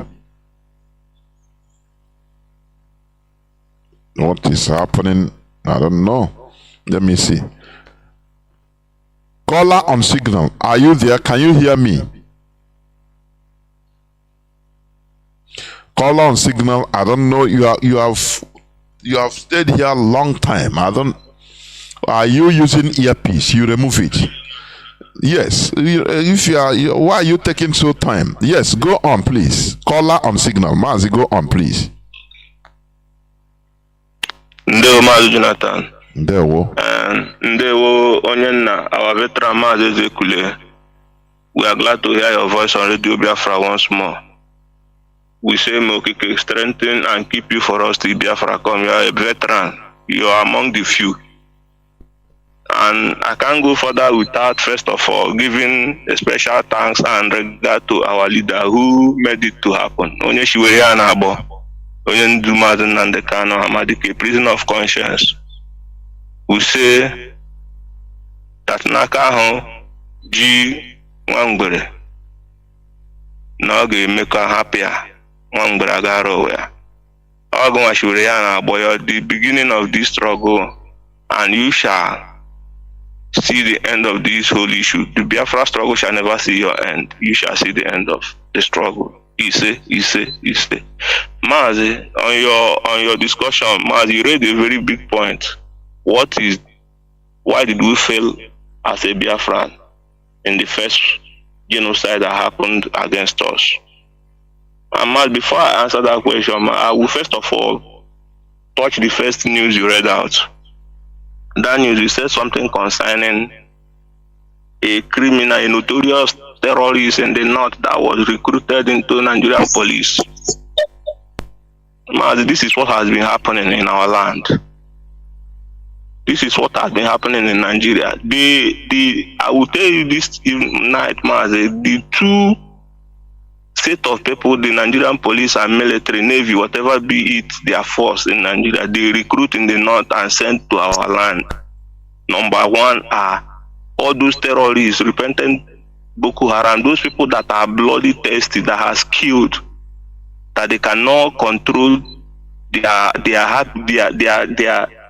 joy for killing. Again, they send them into our land. And secondly are these ones that are drug addicts. For those people that have lived in the north, you know that northerners are the highest drug consumers in Africa. All these Fulanis, you see them, they are drug. You see people, the drug has turned so many of them to mad people, and they recruit them into their force. They don't care whether they have qualification or not. As far as you're a northerner, you are free to join any force of your choice. Most especially foot soldiers. They push them into our land. What do they come to our land to come and do? What they normally come here to do is to begin to teach our younger generation how to take drugs, how to to destroy the brain of the younger generation. And all those ones that are for killing, every slightest opportunity they have, any confrontation they have with you, because they are guys, the Alajis have told them direct, go and kill Yamere. They will kill and waste that person immediately. Immediately they kill. There is no law in Nigeria that can prosecute them.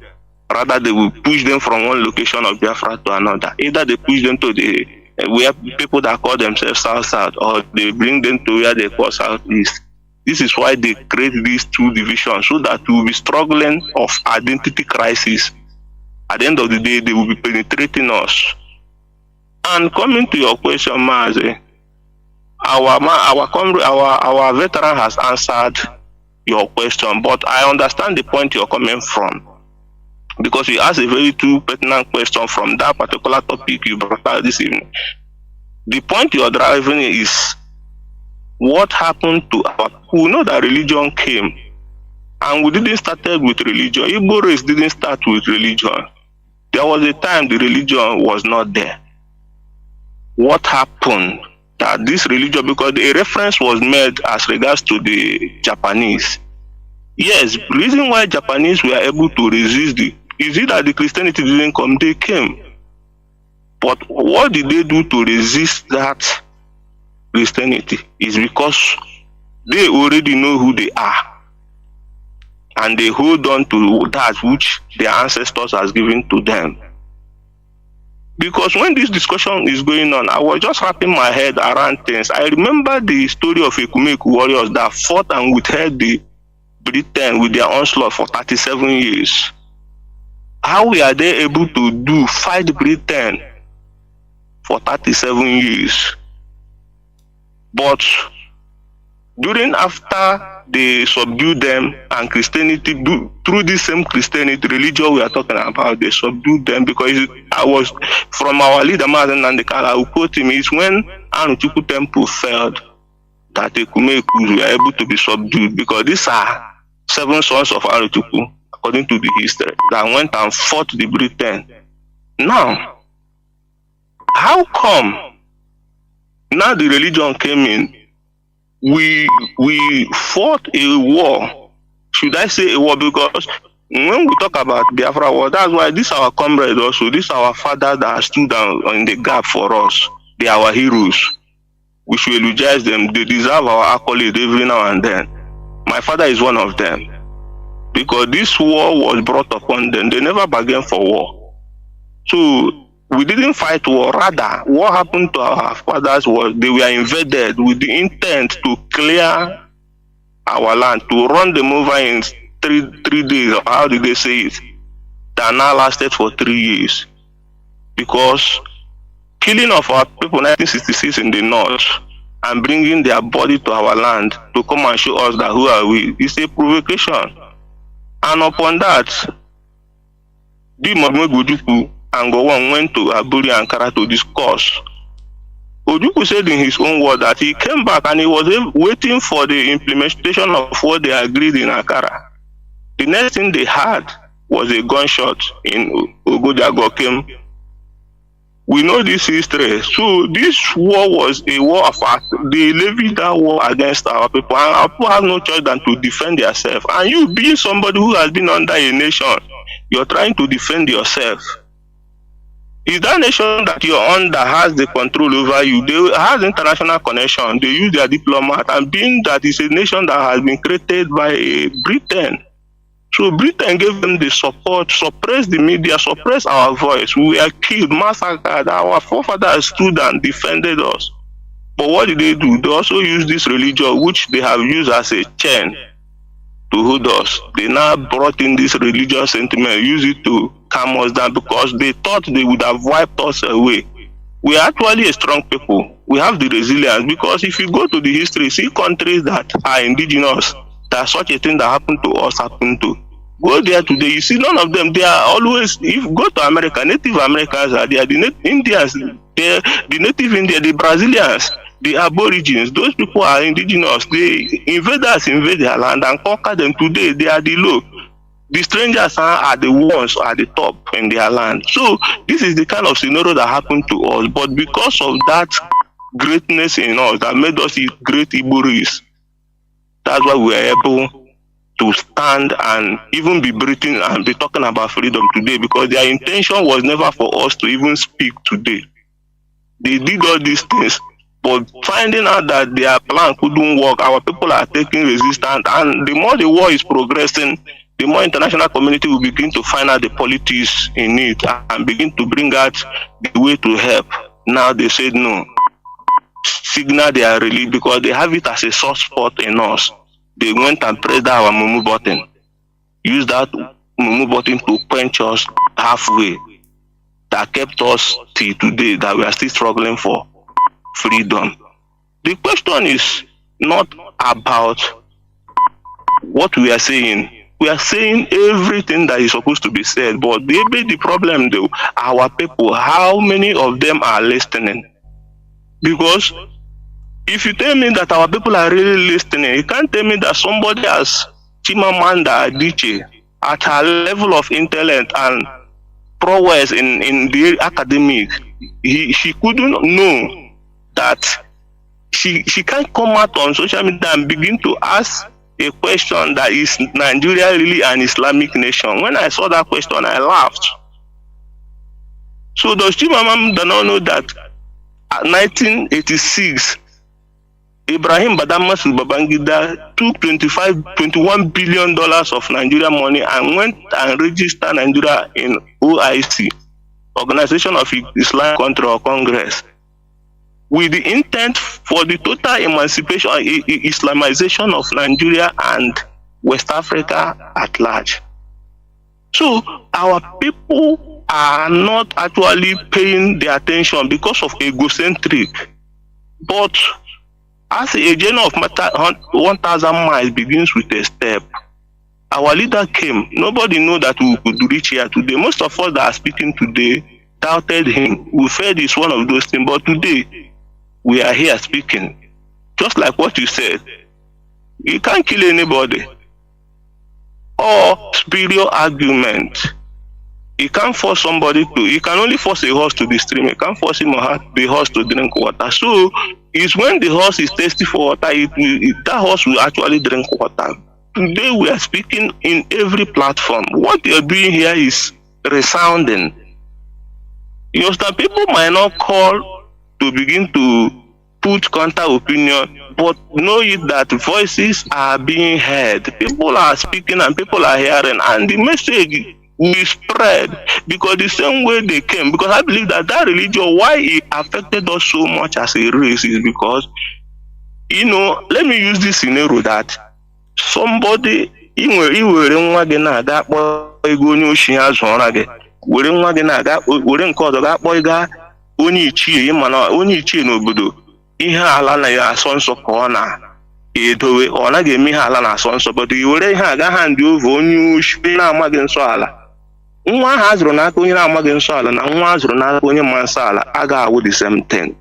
That one is pure. These religious people, these European invaders, they came, they handed this religion to the criminals in our land, to those disgruntled elements in our land, those people that they know that they have lost that hatred against their people based on one punishment or the other. These are people they convince. And based on that, some of our value systems that are not really helping us, because one thing about system is that once you grow in life, you begin to drop something that are not helping you. This our attitude of so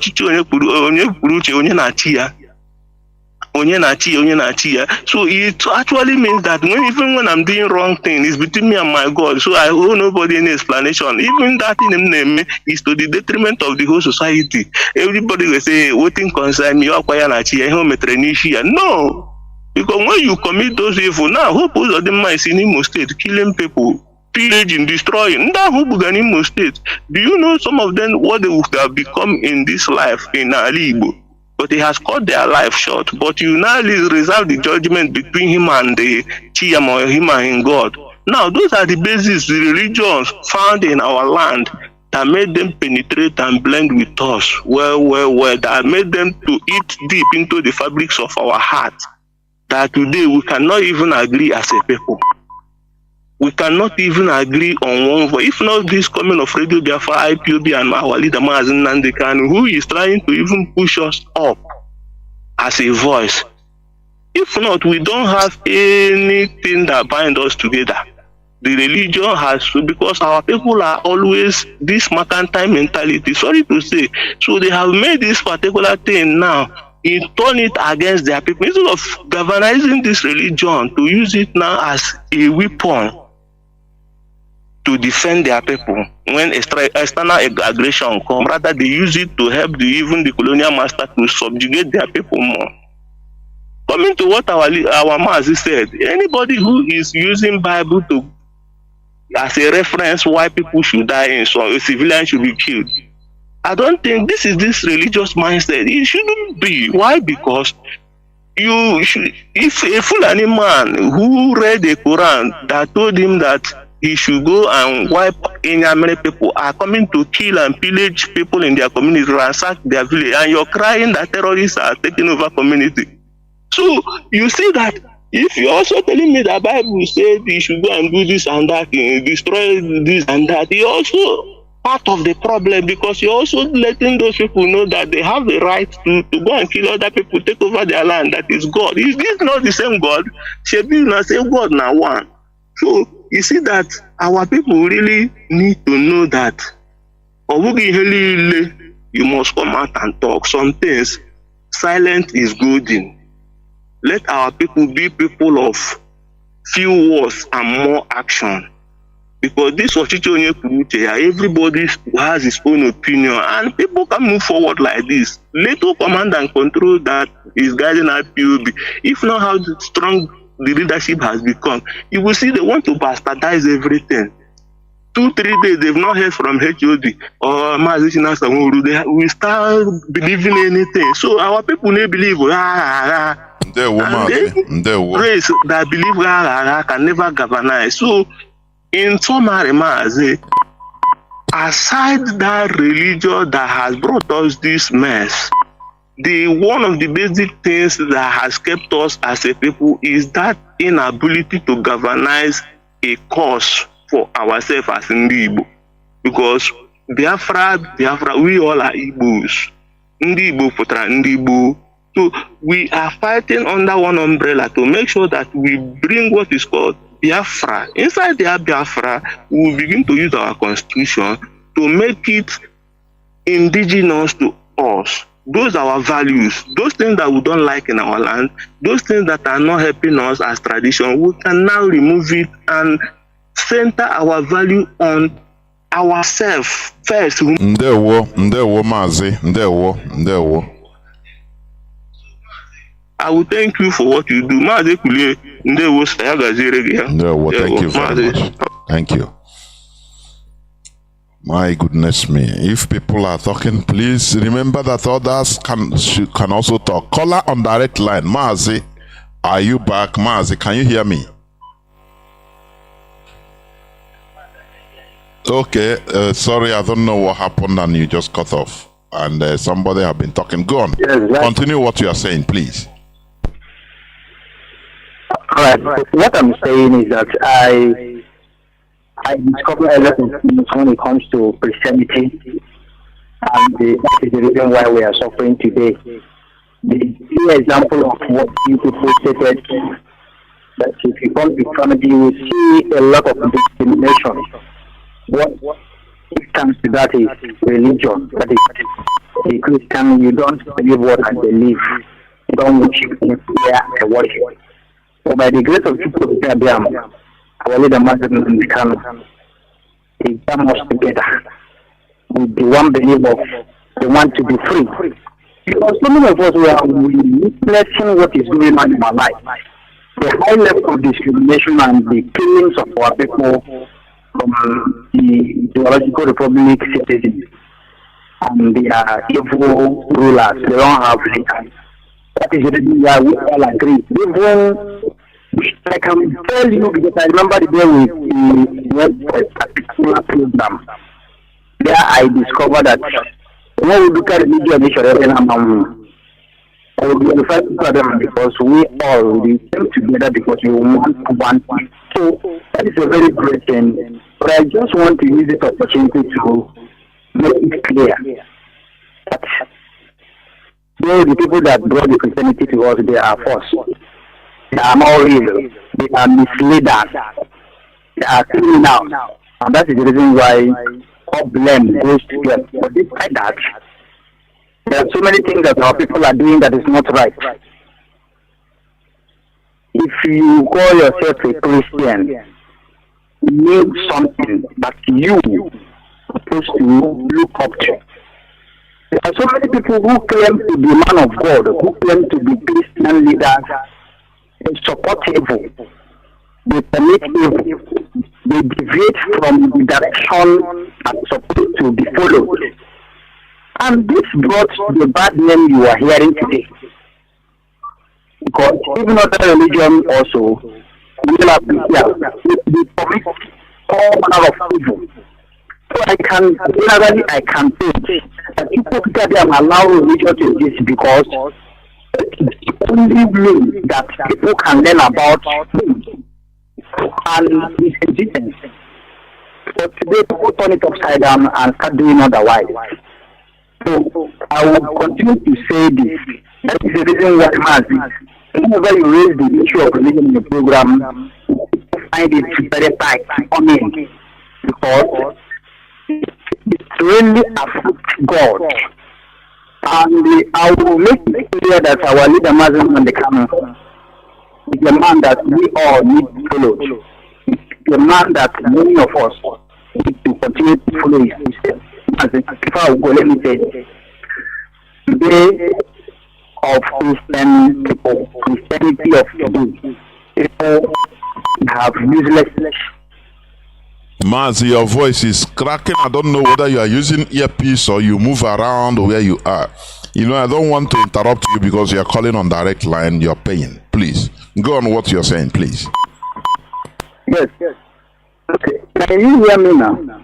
Yeah, it's better. Go on. Okay.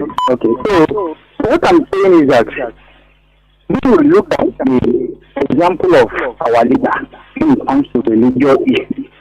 I think it is an excellent one for us to follow because immediately a lot of things got spoiled and we are trying to come out. Even the native people also, there are lots of them. There are so many of them that is lost. We follow them also, we got lost.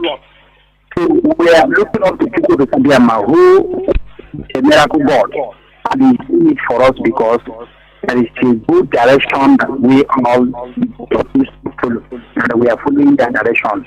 So when it comes to Christianity, there are so many faults. There are so many people over there. And that is the reason why we are lamenting. That is the reason why we are trying for something God does. The people are there helping us. And we must get it right. Mazi, thank you so much.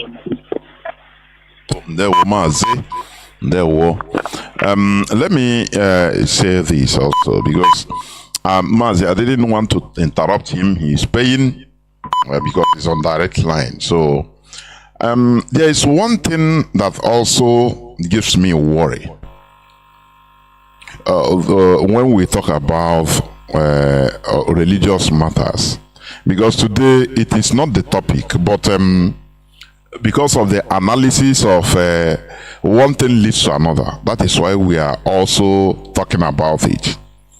Now, there are, like Mazi said, he said that Christianity is one of the main cause of our problems. And many other people, including me, have that view. There are others, even in this struggle, that don't have the same view, that have opposite view, say, no, it is not the problem. But my worry is this. If you try to invite these people of opposite view to come, let us have a healthy, robust, and civilized brotherly debates for us to learn. Hear your voice, give your reasons, I can learn. They refuse. That is where it worries me. Mazi, do you understand what I'm saying? Mazi, I understand what you say. Mazi, Ebaka, this is where I am highly worried. I am telling you. Mazi, that is the biggest worry I have. It's not about Mazi. I will allow you to talk. Maybe if you go to the comment section on different platforms in where they are hearing our voice now, you will see people commenting different things. Contrary. Now you tell the person, Mazi, we are one people. under one focus. Why not come? Let us have this open debate so that you make this your reasons good, you know, so that people will, I learn from you. They will not come. That is where I am worried. It becomes, I am afraid. That is where I become afraid. If you try to engage them, say, let us have civilization. No person is chopping you. Neither are you chopping me. We want to learn from each other. The gas, they said no. But they will be from sides, talking down issues that, you know, you can, you know, oh yeah, now come, let us debate. He said, no, we run. That is Mazi back, old John Ejim. Because I cannot see where we can have a viable, robust country like Biafra, where there will be no debate. Mazi, I am telling you honestly. That is why, as you say, I completely agree with you. If you are in this struggle, even a principal officer, a high official in this struggle, and you are still immersed in this dogma, foreign religion, that know that I can authoritatively say, if they are, for example, even in platform, they invite you, say, oh yeah, come, let us debate. There will be no problem. Mazi, whether they see debate as a sin or crime, I cannot understand. No. I don't Mazi, understand. The issue is, let me help you a little bit. Please do. Just a little bit. Do. They will not come. They will not come because they know that they will eventually fail. They know the truth. They don't want to talk about it. Maybe they are beneficiary, or either their brother is a priest, or but their children, or whatever in their family, they are benefiting something. So they wouldn't want to talk about it. But they'll be by the sideline, castigating, talking against what your program. They will not come. They don't have anything to contribute. They have just accepted everything. And they come to be in a struggle that we need to struggle for anything struggleable. That we need to extricate ourselves from everything, that all the cobwebs that is holding us, so that we will not be destroyed by this spider. So the issue is that what is holding, you see, the unity of Ndibo will never be completed as long as religion is there. In every family you go, there is disunity. In every meeting you go, there is disunity. In every market you go, there is disunity. What is causing it? Different religion ideology. That is what are killing Ndibo. That is what have destroyed us. Mazi, then how can somebody look and say this is not a major problem? How? If he tells you that he is lying to himself, he is lying to himself. In our family meeting, we're having problem because of religious beliefs. Some doesn't come home anymore during the festive season because we are having the general meeting of our town. They will not come because they will have crusade somewhere. They will have tarinai somewhere. They will not come. From December to December, they never visited home. They call us unbelievers, people that does not believe. That the Jews and prophets will tell them, if you go, they'll kill you. Your people will kill you.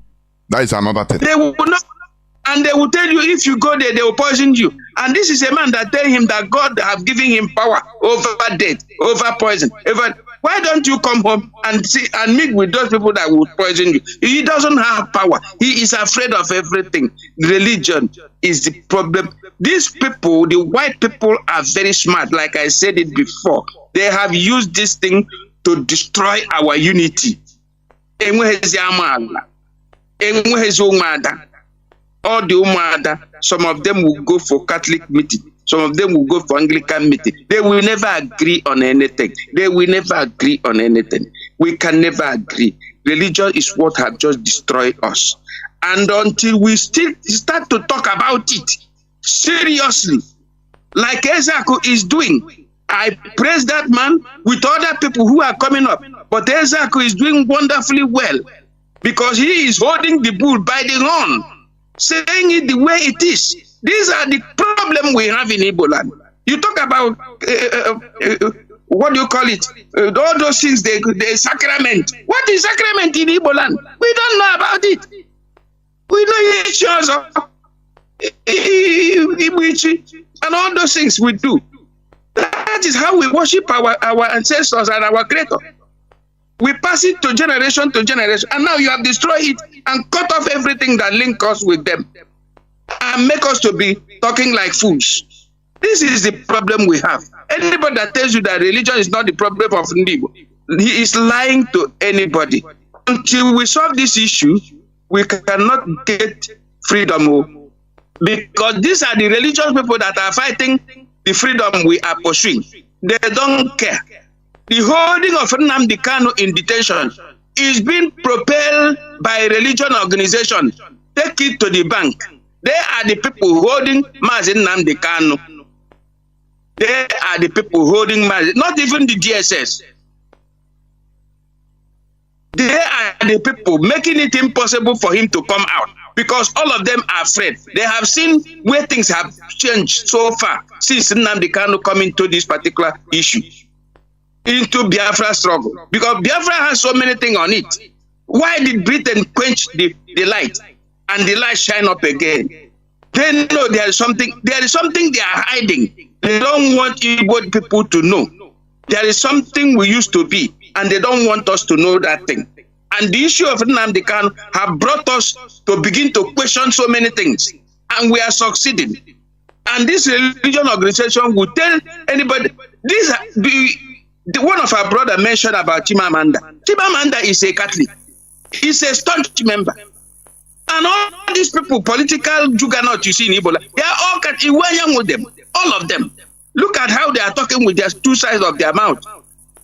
They are being propelled by the inner caucus. Look, if this man come out, you will be a loser. People will start following him. Just like the way they did to Jesus Christ in the Bible. It is the same thing. So, my brother, there is no way we shy away from it. We that have known the truth, we continue spreading the gospel of the truth. That is the truth. We shall be free, spiritually, physically, and otherwise. Before we start pursuing physical freedom, we have to go in for spiritual freedom, first and foremost. Not when you are caged with a religion that has nothing to do with your soul or your spirit, and then you come to talk about physical freedom.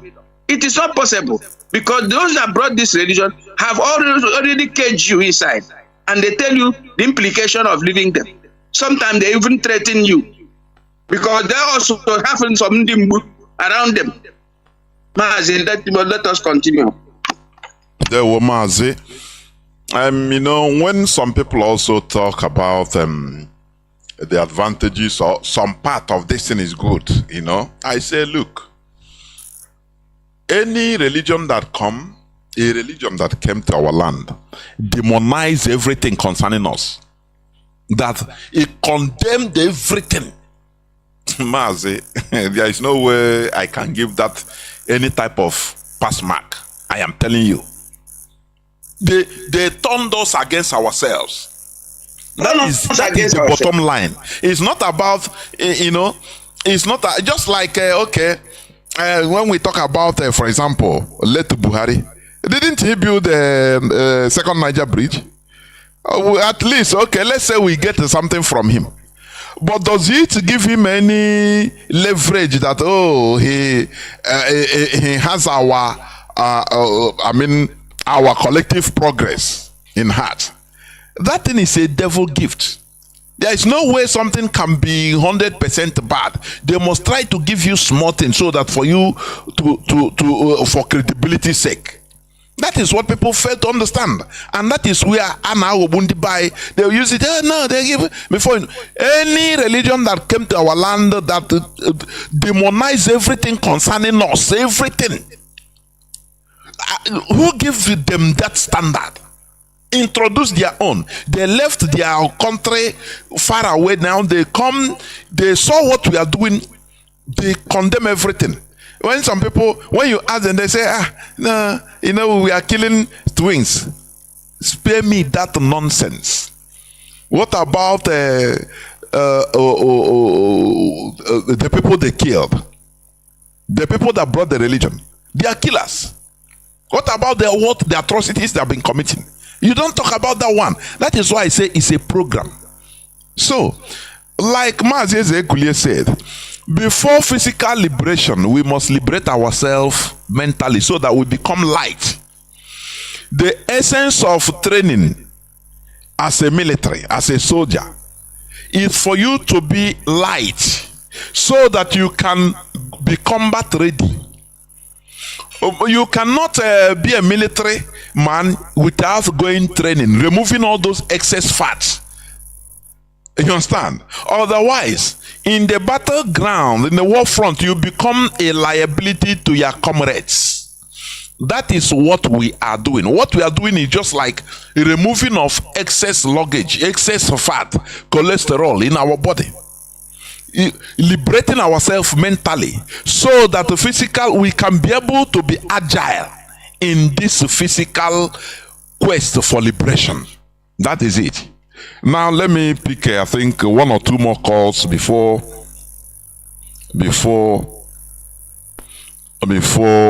somebody is calling me on this line, please.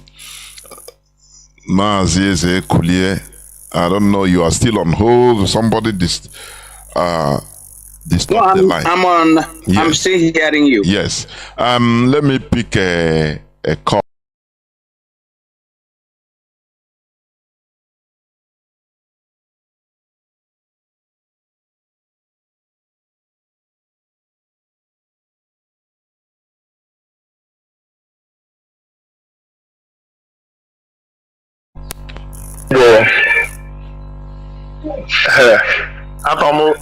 Abamu Emeka, ndị Zoba. Ana m akpọ from Jos. From Jos kwa? Ndewo. Okwu m erigara nne na onwe ebe nchọ ịlụtụta aka. Gaa n'iru. Ị na-ekwu na ndị na-eme ihe na ndị na-asị na ndị na-eme another program kwesịrị ka gị na ha debate ya. Ebe a ka m na-atụ ịlụtụta aka. Gaa n'iru.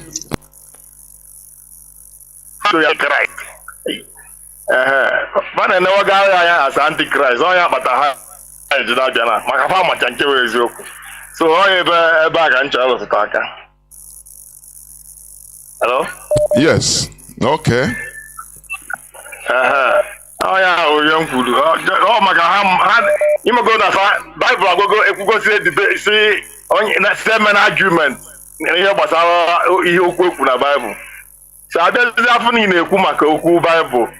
Abịazi afọ chọzi debate ihe a pasị mba ọ bara uru abịa mere argument with gị na imego na onye nwa antichrist imego dị ha onye akpata ha jide ndị. Ọkwa Mazi onye in church are on the same freedom now, but you are tired. The person is tired. Ọkwa you got the same freedom. How is it going to be possible, Mazi? Because you have authority, you have another authority giving you. Mazi. When you have another authority giving you command, you cannot serve two masters at a time. You have another authority saying that you cannot debate when it comes to this side. But the Biafra liberation, we say no. We have to liberate ourselves. We have to talk and debate as brothers to learn. Now, which one do you follow? That is the point of Mazi Ekulie. Is his point. How then are you fighting for freedom, Mazi? Do you see it? Oh, okay. Because how do you show Biafra? It means you get each other freedom now. That's freedom. How religion? Now, no way you're the religion. The point of freedom. When the same focus. Okay, as that freedom. For example, anyhow. Now, that this thing, or that time, only got this open to debate. That time, I will say, only on a Nana Yosoko na this thing, Yosuno this thing. Before you know, he will contact his fellow people no foreign that are manipulating him. They will give him arms to start fighting for their interests. Do you see the danger? Do you see the danger? That's why we need to talk. Hello? Yes. That's it. I go you the man I'm the child freedom I freedom only would have mad in China like immediately take out man military got man now let no look at the thing because I would na-eju na-enugharị ma ọ nwere onye anyị na-akọ iche onye na-akọ iche amalụ ndị a na-akọ ihe kwesịrị ka ihe anyị na-achọ anyị emebie ọhụrụ iwu na ọma niile ya chọta freedom o nwere ndị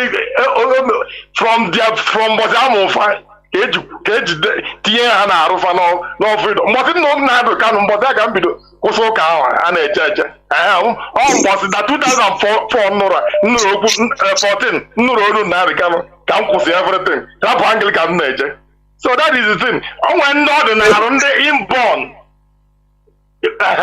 like anyị nwa amụrụ na 70 anyị nwa anata ọgụ ahụ a na-ekwu ekwu so anyị wụ ndị ike so other than that thing ozugbo kwụsị ya completely mata adịghị ahụ a meje ọzọ because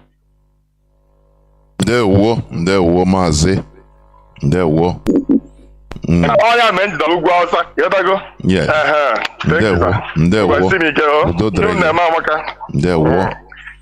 And let me pick the last caller. Caller on. Let me see.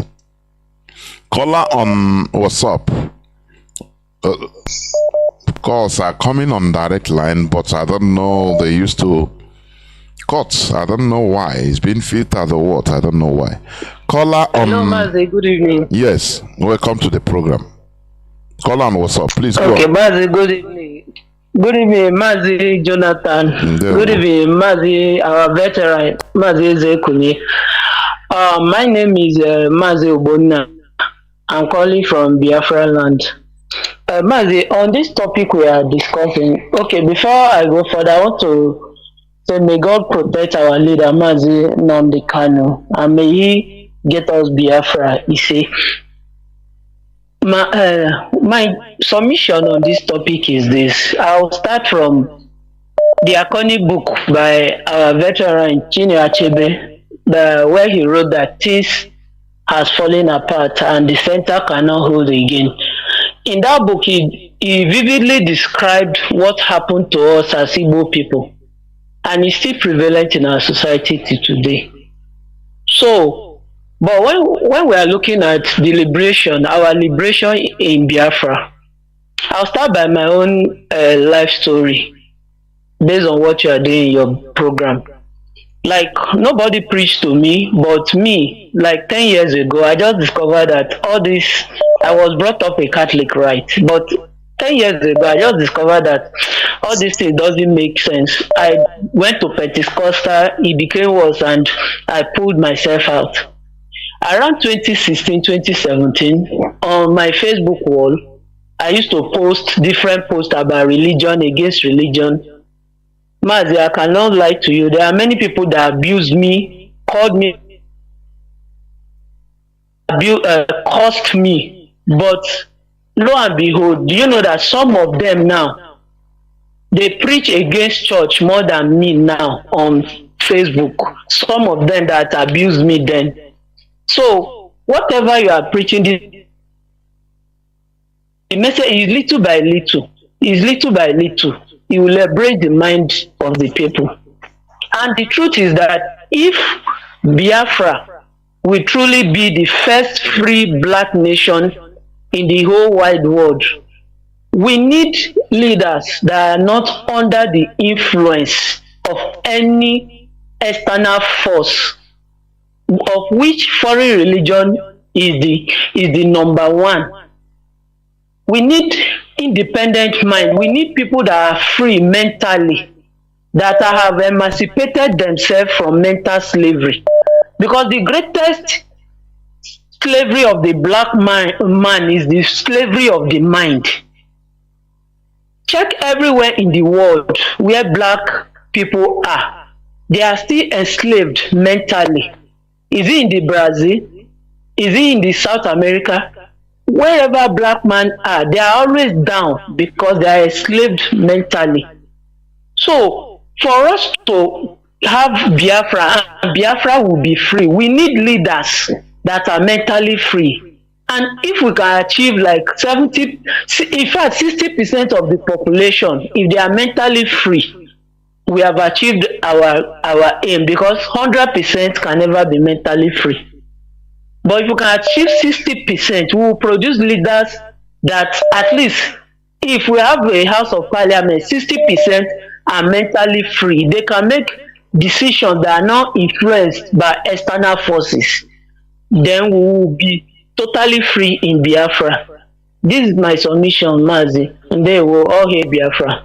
All must hear Biafra. Thank you very much. Well said. There we go. Caller on signal. Mazi Izu, please. You are the last caller. You are the last caller. Please make it as brief as possible. Go on, please, Mazi. Mazi Fanyuchuku.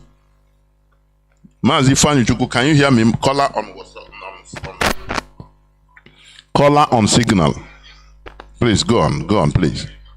Yes. Okay, thank you very much. Good evening, Biafrans and lovers of freedom. My name is Ifan Chukwuma Dabuchi, and I'm calling from the Netherlands. My brother, I salute you, Mazi Jonathan and Mazi Ezekulie Udo Delege. Thank you for your contribution.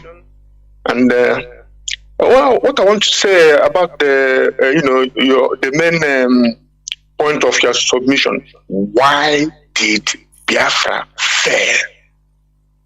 It's a very weighty question that have never been really properly answered because of the sensitivities and the soft foods that we don't want to trade on. And so, I think that one of some of the reasons why Biafra failed, I don't know if I'm coming out. I had a sound that. Am I coming out?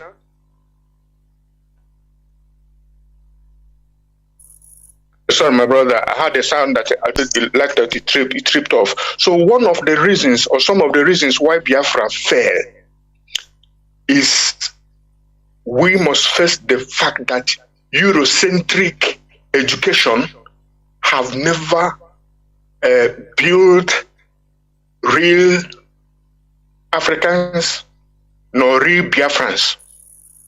Eurocentric education and the religion made our people to be more loyal to their churches, to their priests and bishops, than to God himself. Talk less of being patriotic enough to say, my land first, my national interest first. And that is what guides the European and Western and every other civilized people. Like you give the example of the man in Japan, my country first. How can I build a lasting and successful progressive country? Not by religion and not by another man's religion. So that Eurocentric teaching and then religion made it that our people were not saying Biafra or death.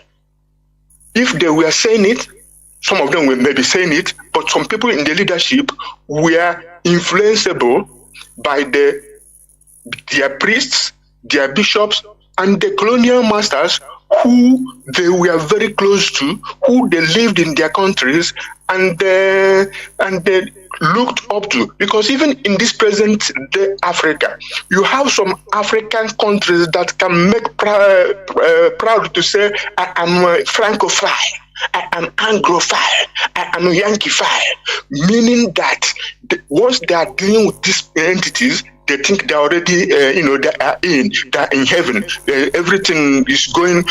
I saw a West African president groveling on the ground to just deal with a foreign government, while we are talking about African solution to African problems. This man is still living in the 60s and 50s, trying to get a foreign influence. So what I'm saying here is that people should not antagonize us or Biafrans or those who have question of what are the influence of foreign religion in our place. Let nobody make mistake and nobody lie to himself. Biafra will be a secular state in the sense that everybody will be free to worship whom or wherever they want. But this will not, after saying this, then we will ask you, wherever and whatever you worship, what input does it do in your life, in the life of our people? That is the question we must always ask. And so it shouldn't be a taboo. This one is Antichrist. And some of our people who are in this struggle, who are very sensitive to somebody saying his opinion about religion, is also misguided. Because listen, we had what do you call them? Caritas, Catholic Relief International Services. We have a Joint Church Aid and other Christian organizations that helped in Biafra. We have individuals that walk the street. One of my managers here was walking the street, getting one guilder in that time, or one kwacha, that is a quarter of a guilder, or one cent even, just to send to feed Biafrans. That was very good. God will bless them. But then they are Christians. Then you ask yourself, there are governments that were supplying mortar and bomb and jet fighters and pilots to bomb and flatten Biafra. Aren't they Christians? Why isn't it high time that Christian countries will show us that love of Christ? You see, the war in Israel and Palestine, the Muslims are going out of their mind supporting Hamas, regardless of whatever they may have done or not. Why? We are dying every day and every week and every month and every year since 1970 to today. What have Christians done to say, hey, this is our Christian brothers? These are cogent questions that must be asked. Otherwise, we'll be sheepish. So let nobody be so sensitive. Oh, you don't talk about it. We are talking, and our people, like you rightly said, Jonathan, you have to be, very, very smart in using your words so that you don't antagonize your fellow comrade who happens to be of any religion, or scare away or turn off people who are listening at the side who may want to join.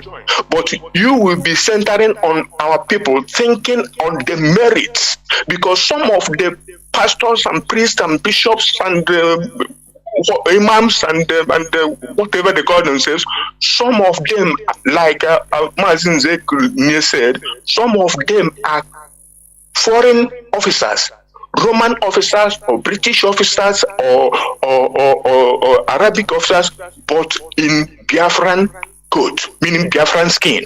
But inside them, they are colonial officers. Of course, we have priests that are in Biafran agitation, reverend fathers that are in Biafran agitation. We have pastors of evangelical churches that are in Biafran agitation. But we are saying that it's high time that they will put Biafra first, because if you have Biafra, then you can then fashion any religion you follow to suit your own interest and the interest of your people. God bless Biafra. Thank you, my brother. There were Mazi. There were. This is where I'm going to switch up the phones. People are calling, but I will not pick any call again.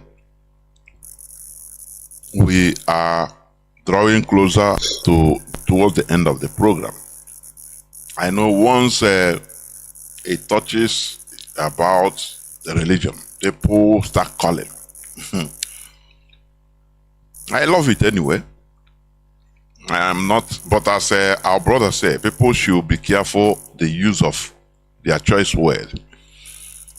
But what I also would like to be listening, let the debate continue in other Radio Biafra platform. That is it. Let it not be one-sided. That is it. So before I go on to concluding, Mazi Zekule, please, this is the time for you to make your closing remark. Because as from today, I believe that we come back and be coming up mostly every Wednesday. Mazi Zekule, can you hear me? Please go on to concluding. Yes, I'm hearing you. There we Okay. Fellow Biafrans, thank you for listening this evening. I think we are getting towards our freedom. That freedom of mind. That freedom of mind. That is number one. You cannot catch somebody and then, for example, a bird that has the right to fly on every other place, you go and pick up this bird, maybe by trapping or by anything, you put it inside a cage, and the cage is inside that place, singing the song, and you are putting food inside that very cage. That you are not, the bird is singing, but it's not singing because he's free. He's singing because he's in a cage. It is not the proper place for that bird to be. The bird is made to fly. You see, this is what religion have done to us. Reason why I decided to talk on this issue, because you make mention of how did we fail, and how we are not going to fail.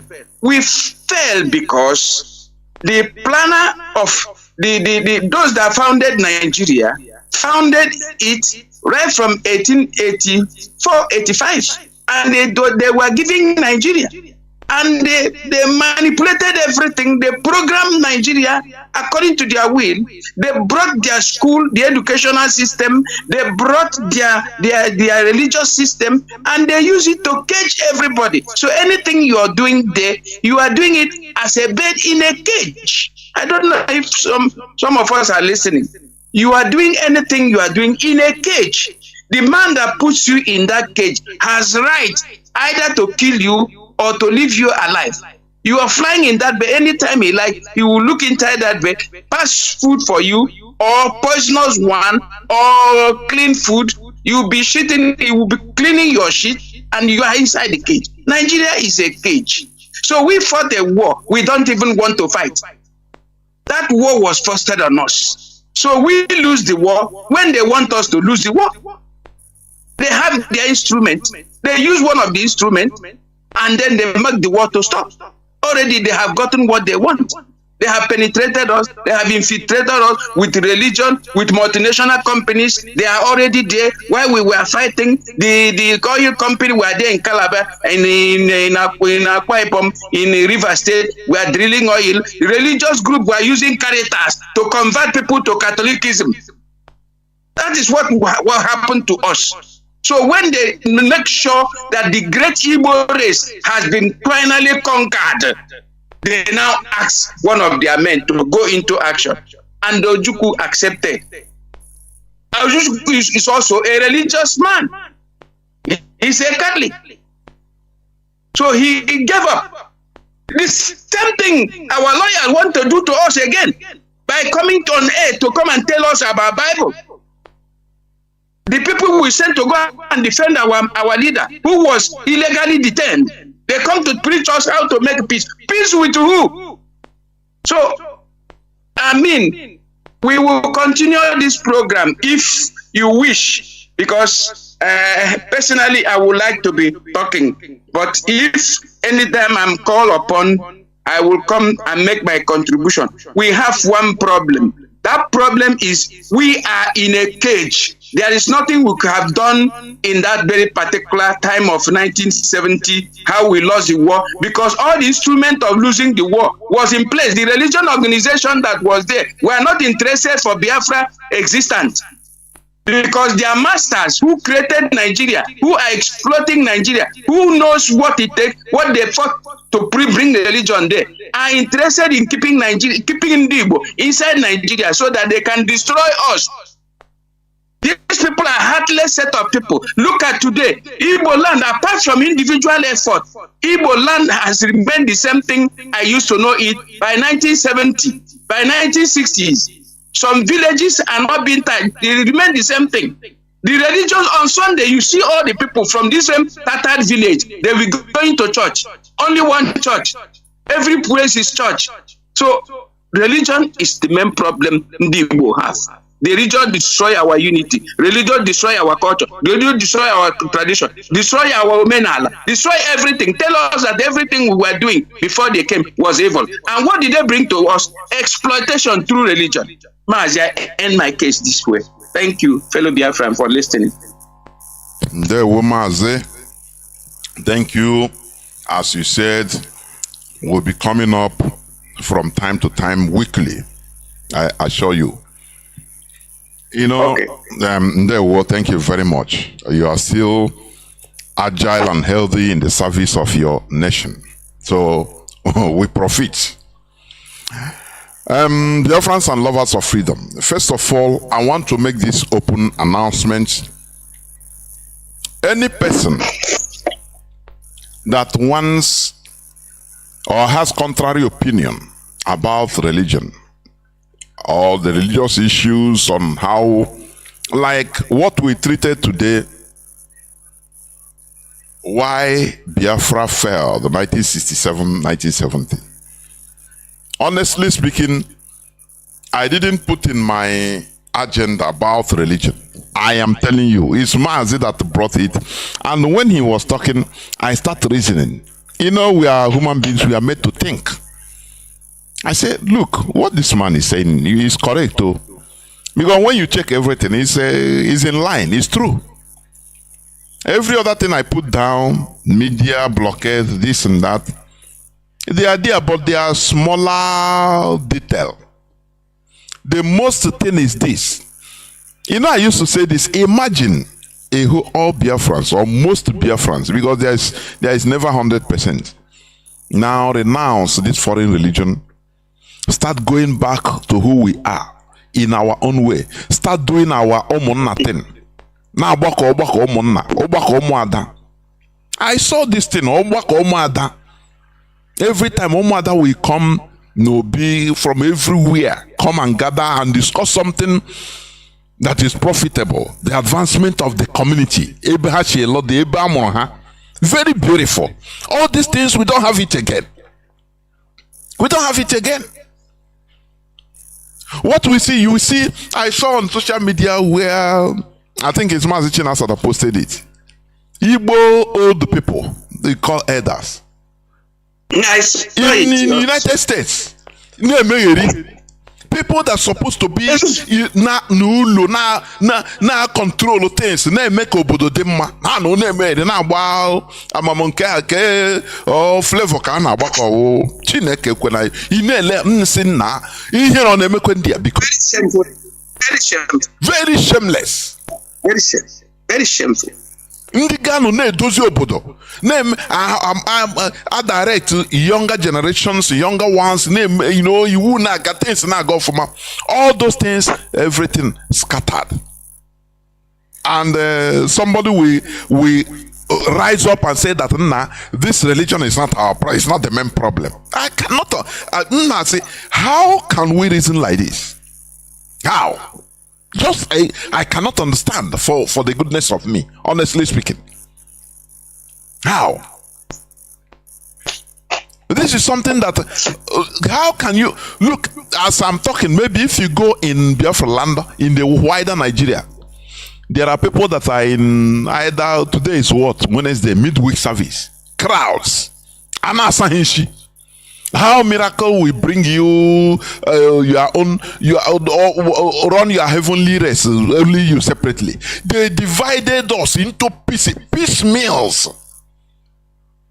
First of all, if you allow all these that the Jew or pastors or reverend fathers to come into your family, to catch a member of your family, mostly your wife, the woman, you are that family have scattered. Because he receives order from the pastor, nothing more, not you. And that is how they destroy our family, and somebody will be saying that no, this is not our problem. I can. That is why I throw open challenge.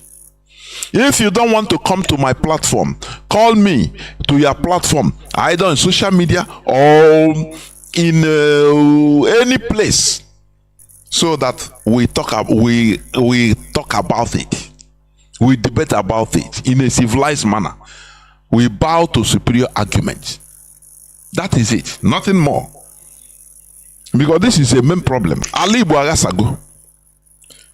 They will tell us, Mazi, when they tell us now in churches that it's a miracle, getting visa, traveling, running away, going into exile, they bloat it, they make it become something that is sanctioned by God, that is good. Why you are running away from your country, from your land? It's now I understand that the worst thing you can do, exile, they bloat it, they make it become something that is sanctioned by God, that is good. Why you are running away from your country, from your land? It's now I understand that the worst thing you can do, exile, they bloat it, they make it become something that is sanctioned by God, that is good. Why you are running away from your country, from your land? It's now I understand that the worst thing you can do, exile, they bloat it, they make it become something that is sanctioned by God, that is good. Why you are running away from your country, from your land? It's now I understand that the worst thing you can do, exile, they bloat it, they make it become something that is sanctioned by God, that is good. Why you are running away from your country, from your land? It's now I understand that the worst thing you can do, exile, they bloat it, they make it become something that is sanctioned by God, that is good. Why you are running away from your country, from your land? It's now I understand that the worst thing you can do, exile, they bloat it, they make it become something that is sanctioned by God, that is good. Why you are running away from your country, from your land? It's now I understand that the worst thing you can do, exile, they bloat it, they make it become something that is sanctioned by God, that is good. Why you are running away from your country, from your land? It's now I understand that the worst thing you can do, make them believe in them instead of believing in themselves. I mean, you gather 1,000 people and ask them to be talking nonsense from morning till night. They are not financially productive in any way, economically productive. They are not. And you don't build any factory. All you will ask them that you are building one church, one parish for them, and they will be shouting as if parish give them money or give them work. I mean, it is high time we hold the bull by the horn, because these people have almost destroyed us. Igbo land, Bukarabu, Nnamdi Kanu. It really come at a particular. That means God so much loves Igbo, to be honest and candid, because he is the one that resonated all these particular issues now. That is why they are holding him. When Nigeria government want to release him, they say, no, we take care of the people who will react. You see, Mazi, I think we call it a day. Thank you. Mazi, thank you for being here.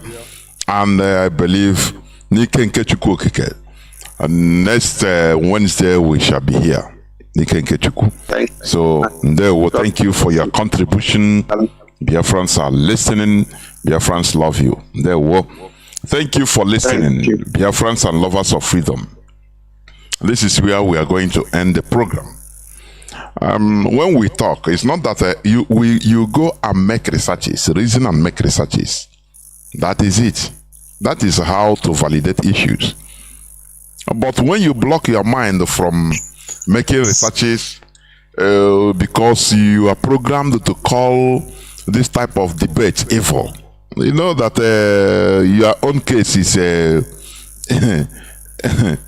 it has no cure. You better think deep. What we are doing, we are human beings in this world. We are co-partakers, co-sharers of this beautiful planet. It is how we put our own thing that it will be. This world you are seeing was not just created like this as countries and no. There was a time, like America you are seeing today. There was a time when the indigenous people were. There was a time it was like even like any other place. Let me put it like that. So it's a human being that develop and beautify. That is it. Put rules, put law. That is the same thing. There is no miracle, no superhuman that will come and do this for us. It is we that we do it for ourselves. And this world is about what you bring to the table. There is no sentiment. You understand me? The worst thing is that, like the Europeans, the worst thing, these are, Arabs, they at least empower people which are in their religion to fight, at least. That is where, at least they empower them to fight. That you have to fight physical. Do you see it?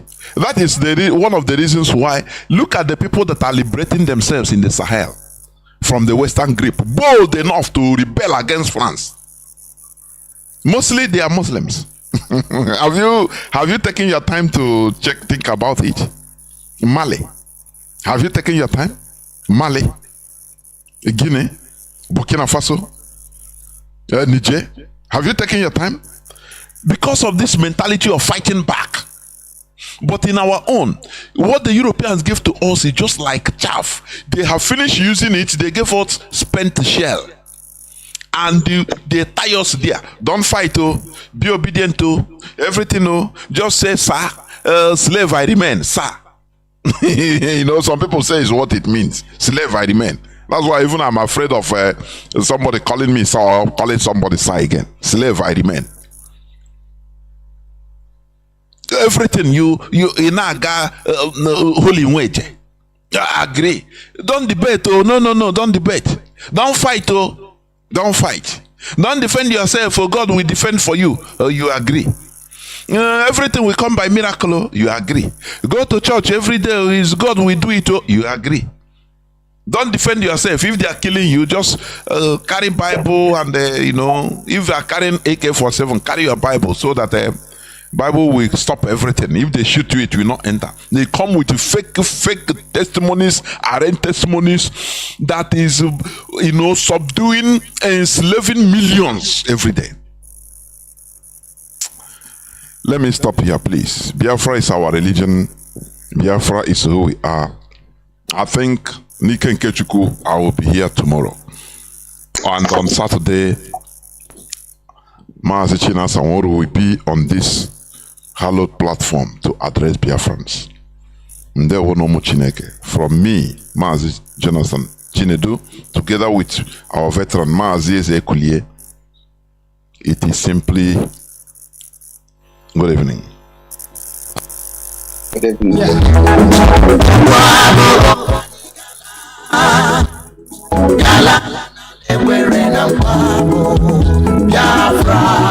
Biafra, ndị ngozi obodo bụ sọma, obodo doro nsọ. The land of the rising sun is a home